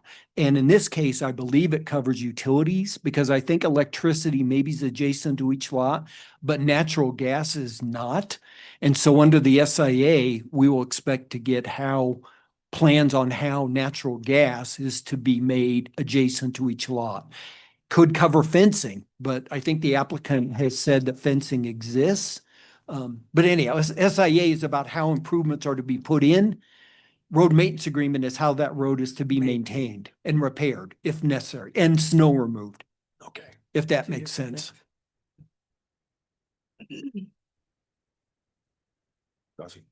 I guess after previous discussions on this, at least preliminary plat that sketch plan that we're looking at, there is no cul-de-sac or turnaround at the end of the road. So we'll probably need to, thank you, probably need to add that and make sure we're covered. In April, not. Came out, but yeah, I will do that on. Yeah, you'll see it, Mr. Chairman, Commissioner Overfield. My guess is if this is approved, you'll see it on the final plat. I just didn't see it in conditions or on the plat, so I just want to be sure we're all on the same page. Okay.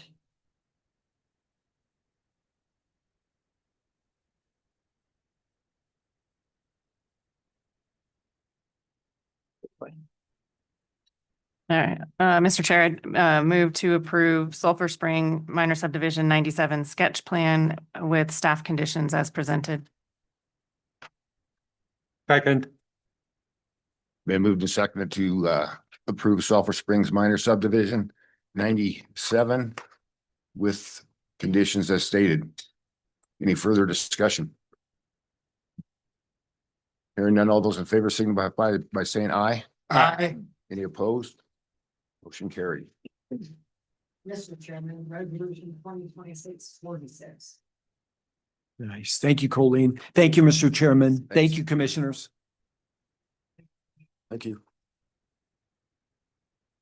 And we will be recessed till 1:15. I can go to lunch. Thank you, Kelly.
Brian Edwards, Park County Engineer, to consider options and staff recommendations for engineering and construction services of the bridge for bridge EGR replacement on Wood County Road YXB 100 Creek Road. Brian. Thank you, Mr. Chair, Board of County Commissioners. As you know, we had our issue where we almost lost the bridge up on Hunter Creek Road earlier this summer, kind of one of those wild freak events. And, the bridge has remained in place, but still vulnerable, I guess, with just where it's located and the material and all that. So we've been trying to weigh that, but we did came in front of the commissioners, got your approval to pursue fast tracking, getting that bridge replaced. So we sent out a request for qualifications-based proposals to the engineering firms in the area. And we cast a big net saying that we were open to anything. We have the federal highways design that was done in 2019, which was a pre-engineered steel bridge structure, modular steel bridge. And then we, offered the materials that we have, the girders that are coming from Lower Grable, bridge that we've got sitting in our yard at the Cody shop, other types of bridges, and then also considering different delivery platforms, which typically, since I've been here, we usually do a design bid build type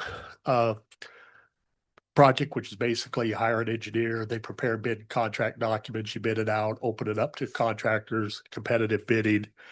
And, so that's an option. And then there's also the design bid platform, which is widely used. We just haven't done it much here in Park County. It'd be similar to the CMAR, but a little different that we've done on the library and the courthouse projects. But it would be just the design build would be all under one firm. So anyway, in response to our request, we received proposals from 3 different companies. Other companies declined to submit just due to workload and other things that they had going. But we received proposals from Prior Mountain, which is a Staley company owned by Staley Engineering, SEH Engineers, Short Elliott Hendrickson's what that stands for, SEH, and then Engineering Associates, all submitted design bid build proposals. So that, which would be the traditional conventional method. And then we also, through an addendum, we did allow design bid proposals, and we received one of those from Briar Mountain, which is Staley. And so we technically have 4 options, 4 proposals that were submitted. We've talked to Commissioners Till and Ben and I, we sat down and went through the proposals and talked about the various options. I think in looking at it, I think you've all had a chance. I've said we hopefully had your packet, the proposals to look at. Out of the 3 on the design bid build option, the prices or the cost for engineering services between Engineering Associates, they were, if you want to take a note, $113,880 was their estimate for professional engineering services to do the design bid build. Staley was right in there, very close, $111,900. So to me, those 2 were about a wash. And then the SEH was a decent amount more. They were $186,105 for design services. And they put a little caveat that if they went with a deep foundation option, you could add $28,500 to their fee. So you'd be over $200,000 if we went with the SEH route. So based on that, Ben and I have kind of narrowed it down. Ben and I think Lloyd or Commissioner Till that, we're down to looking at probably between Staley and Engineering Associates. And the tricky thing is whether you go the design bid build route or the design build route. And so when Prior Mountain Staley submitted their proposal, they submitted and provided documentation for it to basically do a turnkey project where everything would be in and done by the end of this calendar year, so into 2026. So in a matter of a couple months, they would have the project designed, built. It'd be based largely on the federal highways design. But they gave a price of $670,450. So that'd be turnkey, and we'd include the $111,900, the design fee would be included in that number. They did also provide some information that if the county wanted to take on and do some of those tasks in that design build, as in like dirt work, maybe permitting with the Corps of Engineers. I think those were the main items. But it amounted to between $60,000 and $70,000 that could be knocked off that if the county wanted to try to do some of that with road and bridge crew efforts. So really, it's a matter of that if we went the design bid build route with either EA or Staley, we'd be looking at contracting, get bid contract documents together, the bid process, getting under an agreement. And then by the time a contractor was able to mobilize and get it done, they'd be trying to beat high water spring of 2027. So a person's got to weigh whether, if this is how I guess I look at it, if you take, 110,000 off the 670, we'd be looking at say 550-ish, 560. We'd be rolling the dice. If we go the design bid build, you're probably going to add, 4 or 5 months or be wait till spring trying to beat high water to the project, getting it done. What the chances are, what are your chances if you went competitive bidding of beating that $550,000 price tag turnkey?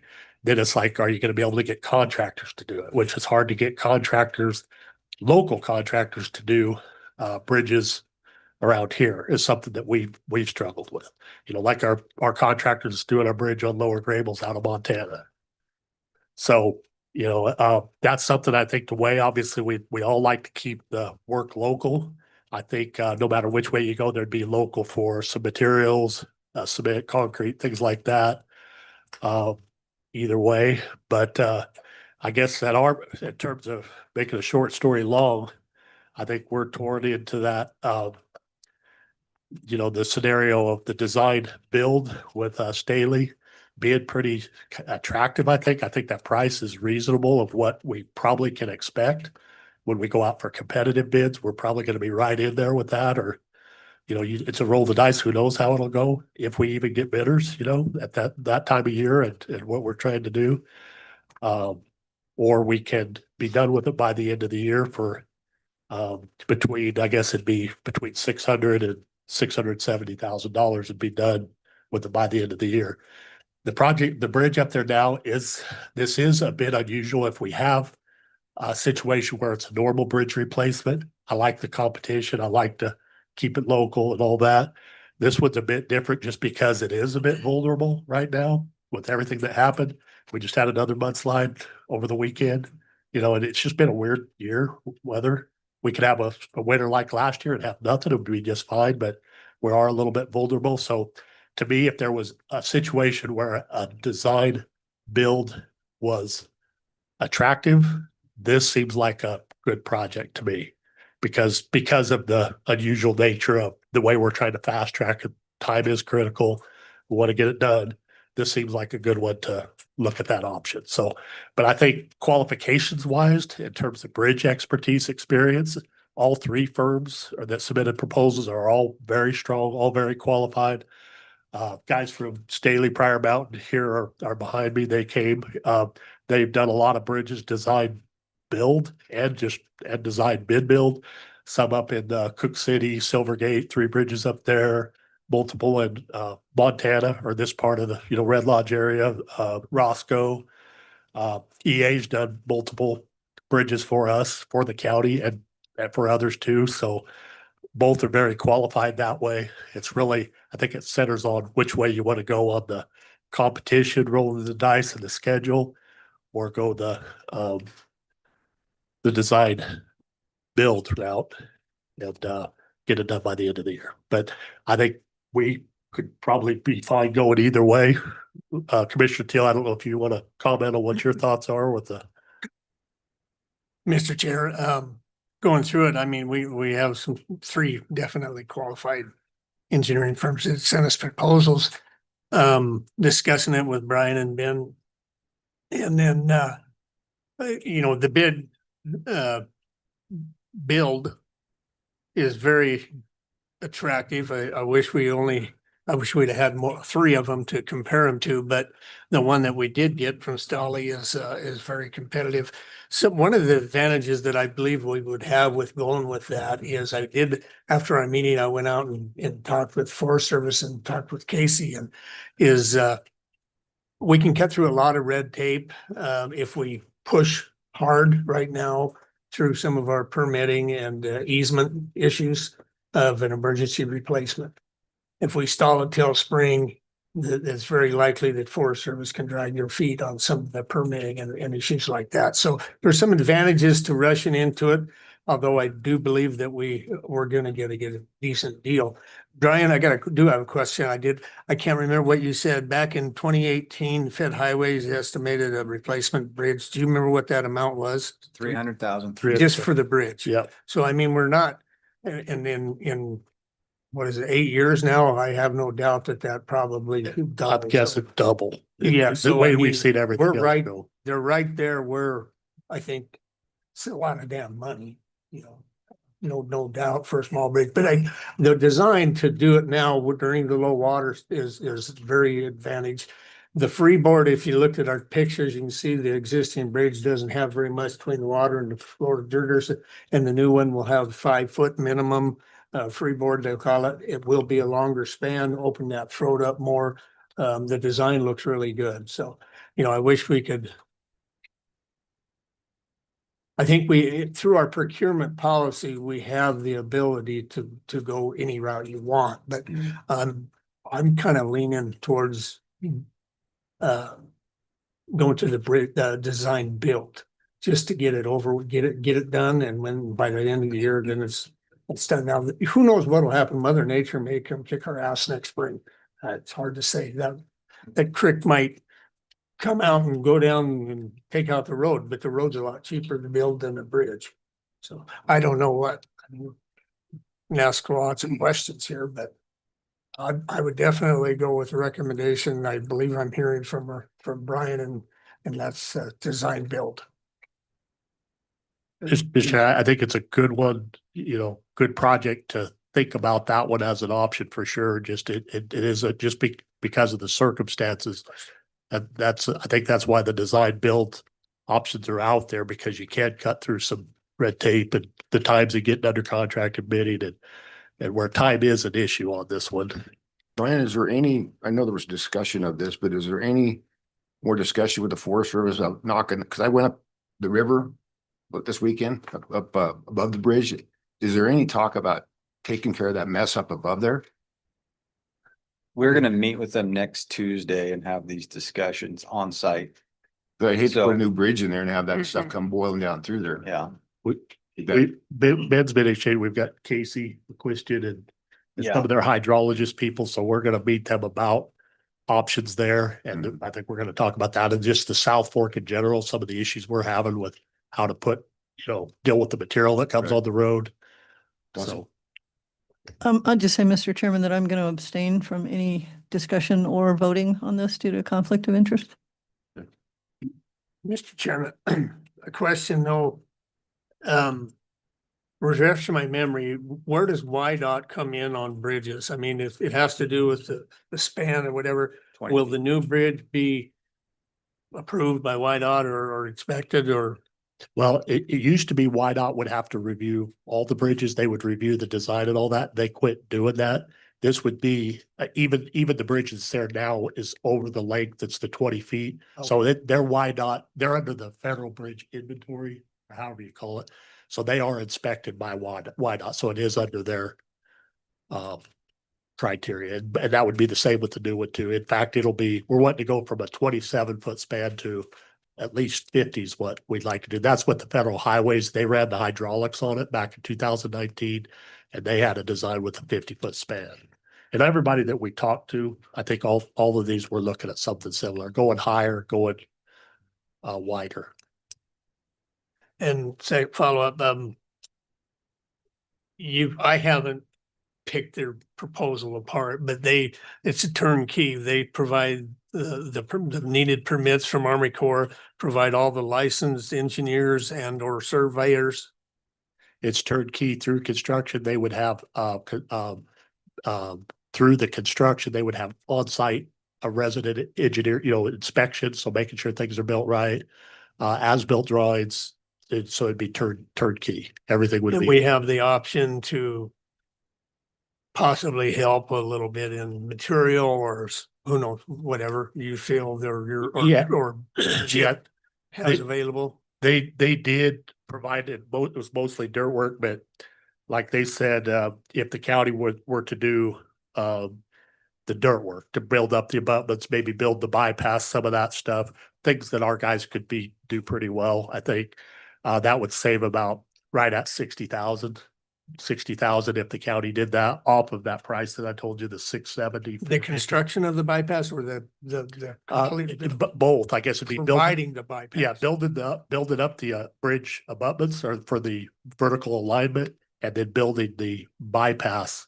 I think all we'd of- have more in building a bypass than 60,000 even in-house, Yeah, wouldn't we? I think so. I mean, if we gotta put the bridge back exactly where it is, more or less, we gotta tear that out, we gotta put a bypass in. I Yeah. can't see us doing that for 60,000. Agreed. Well, Mr. Chair, Brian, I guess I'm a little bit confused about how the process went. So I just want to make sure I'm understanding. So there was a design bid build proposals and there were 3 of those. Correct. And then 1 design bid proposal? Correct. Okay, so this one is the design bid build, It'd be designed. just design build. And Commissioner, Mr. Chair. Can you clarify it? for me? Yeah, I'm just I think confused I about can. how it went. So when we sent out the request for proposals initially, I wasn't thinking design build. We were considering design bid build. But then, different people we were talking to, lots of different ideas, and wasn't just these contractors, other people we were talking to, other bridge suppliers, modular. We talked about using our girders. So we wanted to cast a big net and keep it open. So we sent out an addendum to our request for proposals, invited all the firms I said, we're open to anything. We're open to any delivery platform, any type of material. We're open to concrete girders. We were open to anything. And so we made that clear to all of them and even had verbal conversations with all of them about the different options. And like I say, we just received the 1 design bid option. Design build, I'm sorry. Design build option. Which is the one that's in our packet is what Yeah, you're saying. and maybe to add some clarity, I guess, as far as when they brought this to us, Staley acquired, I believe it was CC&G, and they're here, they can ask. CC&G, which was Rod Graves out of Lander, Riverton, which was a kind of a bridge building group. So they actually have a bridge building division, a construction division. That's why they're offering this package as it's proposed. Okay. In my conversations with EA, it was Carter Baxter and Eric.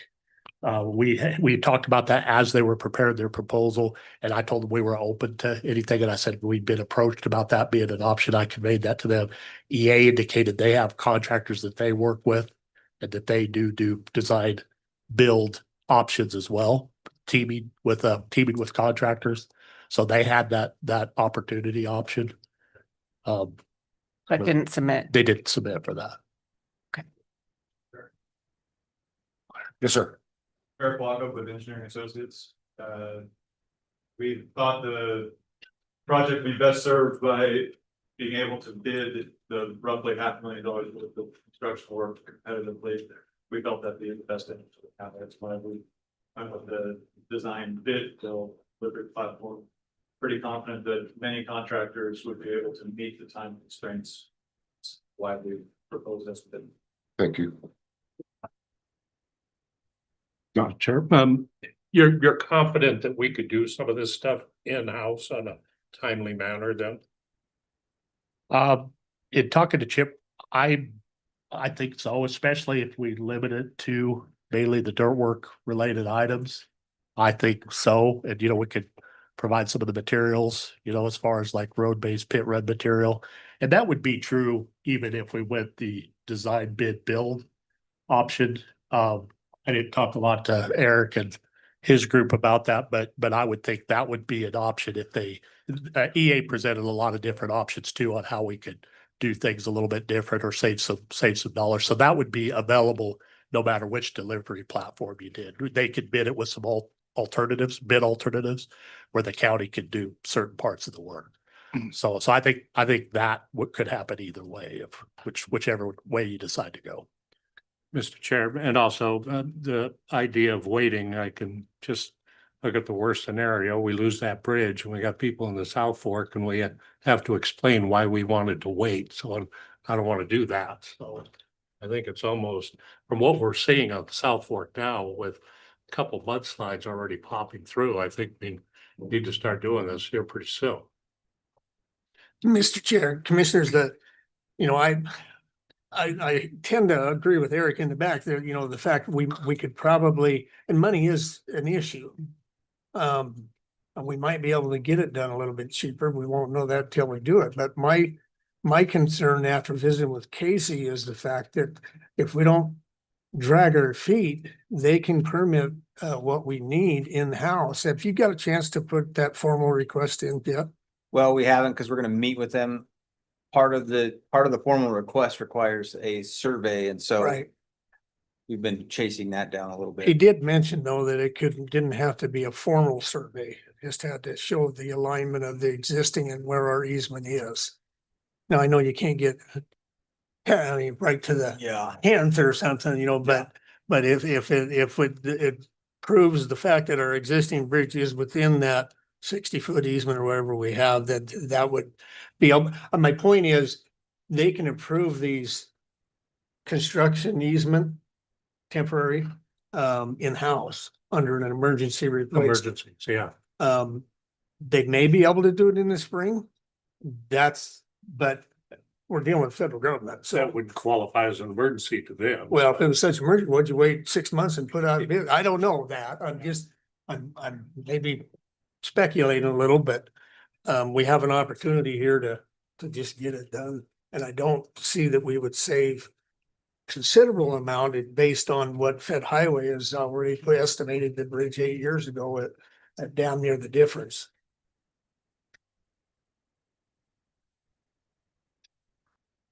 Mr. Chair, I don't know if this is appropriate or not. I don't know if Eric would want to weigh in, but I don't know if they have, because I know they've got prices from like Contact for the bridge and some abutments, if they have an engineering estimate of what they think the construction would be. So to me, that's kind of the decision. You could say, if their engineering estimate for the construction is this much, and then you add their 113,000 to it, how are they going to compare to the 600 to 670,000? I think me and Ben have an idea what we think the construction is going to be, but I don't know if that's appropriate or if Eric and them have that number in mind of what they think the construction estimate would be. Eric, do you mind sharing that, or do you have that? The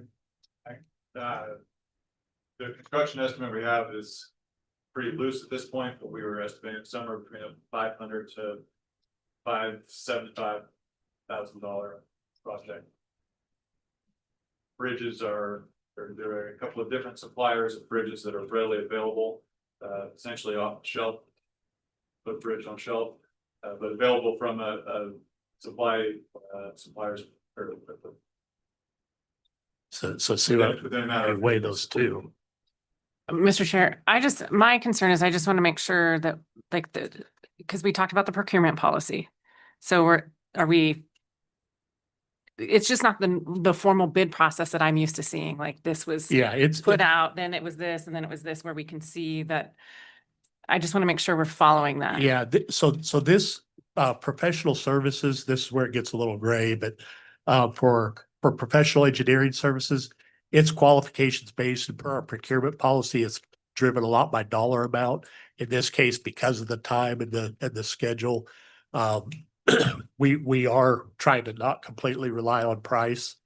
We thought the SEH, because they were quite a bit out on price, it was worth mentioning that one compared to the other two. So price wise between the two on the engineering services, to me, is a wash. They're very similar. The design price. The design price of both firms is right there together within $2,000. So to me, that wasn't so much the deal. It's really that the design bid, it's it's a platform that's widely used. It's a lot like CMAR. We didn't do CMARs before. We did the courthouse one, or at least that I know of. And so they are a little bit different, but they are loud. They're very, very common practice. So it is a bit unusual for us, but it is pretty common. But no, I think we're within our procurement policy of because we offered the same to everybody. Okay. Everybody had the opportunity to consider. We tried to say we were open to anything. If it's using county resources and us using our girders from Lower Grable that we're going to pick up next week, we're open to anything, whatever gets it done the quickest, best value for the county. I think the three of us, anyway, Ben and I, we want what's the best value for the county. And I think we conveyed that to all the people we were dealing with. I don't think there were any secrets or any, conspiracies or anything like that. I think we've worked a lot with EA. They've done great work for the county. We have good relationship with them. We wouldn't go wrong either way as far as getting a quality product. I think Staley's done a lot of bridges in this area, has a track record, the expertise that they would do a good job too. So it's really not that. It's just I'm trying to look at what can be done the quickest, most efficient, best value for the taxpayers. And like if we use Eric's numbers, we're kind of right in there on the dollar amount. So is it worth waiting and hoping you get a better price? They'll defer to you guys on that. Yes, sir. Thank you, Mr. Chair. I'd like to just also point out that the design build proposal that was provided was for specifically the option of the FHWA plans. The beauty of the design build process and having that contractor on board is that we can have these discussions to find out what is the best value for the county prior to the plans being finished. And we can decide whether or not we want to use those girders from the Great Mole Bridge at a revised price. And I certainly do think that would be a cost savings. I think there are multiple opportunities for cost savings. Obviously county performed work, as well as, in a design build format, the contractor and the engineer are obviously on the same team. And I know we proposed for engineering services as well that, Prior Mountain Engineering Staley provides the construction admin. That could be another thing where, maybe the county wants to provide a little bit of construction oversight, especially since, we're on the same team. So there are many opportunities to save money and to drive schedule with the design build proposal. I just wanted to clarify that the proposal and the price that was set in this submittal was specifically for the bridge as it was designed in the FHWA plans. Well, other thing you're bucking up against is hunting season. Well, this is true too. I say realistic, because there's that's a good point. That Boulder Trail, it's busy. Good point. I don't have a tag up to this just now. I was about to say that myself. They're on. I think you get two pretty good options here, either way. Just what was that, sir? I'd also, excuse me, thank you, Mr. Chair. I'd also like to just add that prior to that bridge being removed, there would be a detour route installed. The price does include the detour route as it sits. And just for clarification purposes, that bridge would be provided and set, the detour bridge would be provided and set by our group based on the revised pricing. So all that would need to be done is essentially load bulldoze track and lay some gravel to the bridge ends for the detour. So I just wanted to clarify that the bridge would be open throughout the construction period, right? Obviously for the residents. Yeah.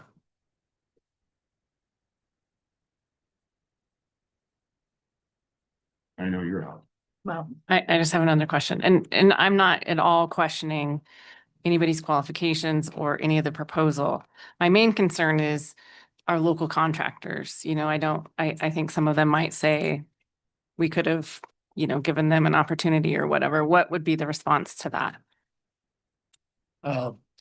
I guess I was trying to look at it like the people that we work with, there are some people that we know that would probably be interested in doing the concrete, doing the abutments. I know Commissioner Till, his company builds bridges, you know, it does bridges. Companies that do say turnkey that would contract the bridge, we just haven't had them on other projects that we bid. Okay. For why not, there's not a lot of them out there that do that kind of work. Okay. So if it was a situation where maybe the county was parting out parts of it or whatnot, there's definitely dirt work contractors that would love to do the dirt work. There's concrete contractors that love to do the dirt or the concrete. We got people that could do the cranes. But somebody that would tackle the whole thing, I don't know that we'd have a lot of interest. And Commissioner Till, I don't know if you want to. Yeah, Mr. Chairman, that we could act as a general and sub all this different things out. You know, we can go, they can do the engineering, we could to do the design bid build, you know, and get the design and then we could act as a general, but do we have time to do that? And I mean, what I mean Right. is then there's not, to my knowledge, there could be some out there that are willing to do this turnkey.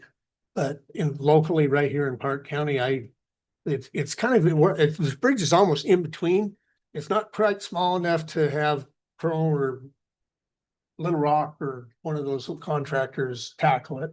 And it's not really big enough to get the big boys that build, you know, Willwood Dam bridges of the Lower Grable River. Now you guys maybe do some of those too, I don't know, but so it's kind of one of those smaller in between ones that we probably end up as a county. I think the best, cheapest route might be to try to in-house and do it, have the engineering done, and then do everything, do the dirt work that we can, hire a contractor on their design. You'd have to get cranes in there, and I mean, but who do we have? Do we have time to do that within Chip's crew or Brian's? So that's kind of where, I don't think we get a lot of pushback. I mean, you're gonna get some, that's just the nature of it. And Mr. Chair, I might also add the bridge that we did on the Wood River, which is a very similar modular steel bridge. That's kind of how that one went. We hired Ryman Brothers did the abutments. We hired an engineer that helped design the abutments. We hired somebody local did the concrete. Lynn Lamb's company did some work for it. And so that's kind of how that one went.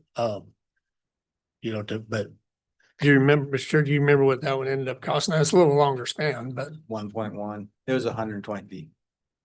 and it still costs county over $1 million. Well, and I think what I'm hearing too is just, it's a timing issue as well. I mean, it's permitting and timing. So, okay. I feel like that answers my questions. We're getting kind of behind here. Well, Mr. Chair, I'm gonna go ahead. I feel like it should come from someone else and I feel bad Dossie has to abstain, but I'm gonna go ahead and move to approve an awarded contract for the replacement of Hunter Creek Bridge to go by Prior Mountain or Stolly or as a design build with room as a proposal to negotiate with our public works and whatever in-house we can help with.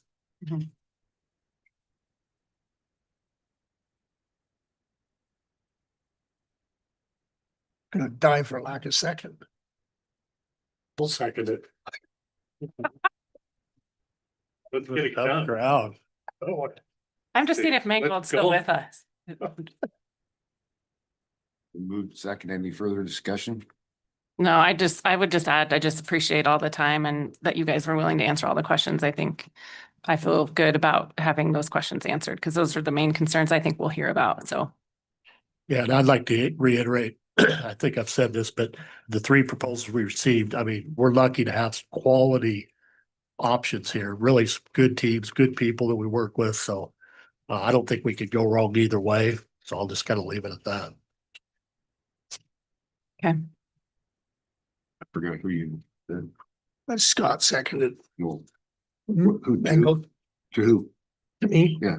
No, who? What was your motion again? to accept the proposal from Prior Mountain Okay. to replace the bridge. Okay, moves approve. Award the contract to Prior. Any further discussion? Hearing none, all those in favor signify by saying aye. Aye. Aye. Motion carried. Thank you. Thank you. Thank you. Mr. Chair, I move we go into executive session confidential by law statute 164405. Second. Moving second is going to executive session, any further discussion? Hearing none, all those in favor? signify by saying aye. Aye. Any opposed? Spencer just came in back there. He can't stay. Spencer, we're just going into execs, so you'll have to come back. Thank you.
Oh, still. Just click once. Colleen Miller. I did like her. Click. Okay, next we have Spencer Reed, Park County Assessor, First Deputy, reference mill levies. Perfect. Thanks for having me. I'm here on Terry's behalf. He did share a lot of the stuff, and I think you guys got the sheet here. He shared it with me. I know it's kind of his baby, but I'm going to answer any questions you guys have the best I can, but everything should be on there. And Anybody have any questions? Mr. Chairman, not really a question, but Spencer, can you just say whether there were things?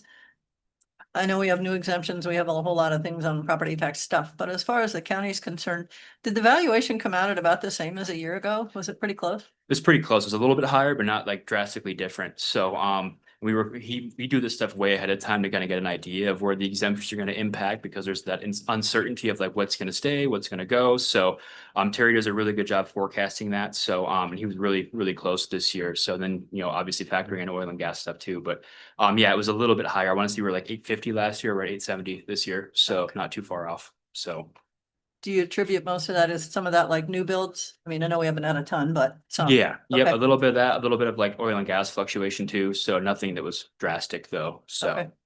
Okay, appreciate that. We show county levies operating. So, Mr. Chair, so I'm looking at Terry's email now. Mhm. And so it's just going through showing us each one. So if you start at the state and county, total operating levy and taxes, 12 mils max, it's showing what he estimated, right?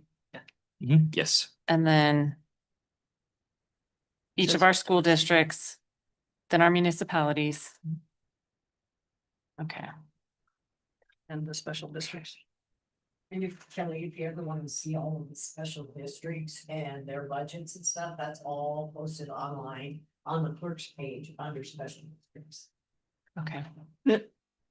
Mr. Chairman, on that, not all special districts are the same. I mean, I know some of them are up to 3. Some of them by statute, there's different levels that they can do. But even if they can do them, some of them don't ask for all of them, correct? So what's listed here is basically what that special district has as far as their historical use or whatever you want to call it, if they haven't asked for any change. Yes, in fact, I do have a small list of ones that did not take their full amount, and most of them are cemetery. So, which is pretty normal from what we've seen before. So, Okay. So they must be able to go up to 3 because a couple of them like 2.5. yes, Okay. yep, 2.5, 2.3, 2.1, kind of that range. So, Cool. Mr. Chair, on the municipalities, you have the city of Powell's valuation under bonds and interest instead of operating an 8 million max. Is that going to be an issue if you report it? it shouldn't be, no. I think that's what we had the same as last year. I know it looks a little different, but It should be under operating. yeah, Okay. yeah. Texas. Go up. Mine was empty too until. There you go.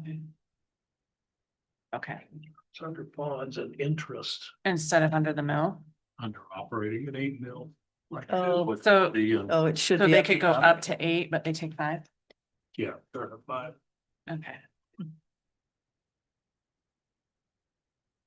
With that, Mr. Chairman, and Spencer's explanation, I would just make a motion that we accept the mill levies as set by our county assessor. Second. And move the second to accept the mill levies provided by the county assessor. Any further discussion? Hearing none, all those in favor say aye. Aye. Opposed? Motion pass. Thank you. Thank you. Thank you guys. Thanks. Since I would already said that. Just out of curiosity, under state and county, you have all these other options. It's that can and we don't have. What do those That's just. have to be approved? Mr. Mangle, you got something to say? Mr. Chair, move to adjourn, please. Second. Moves second to adjourn. Any further discussion? All those in favor, say the same aye. That sounds like a cartoon. I did. Aye. Aye.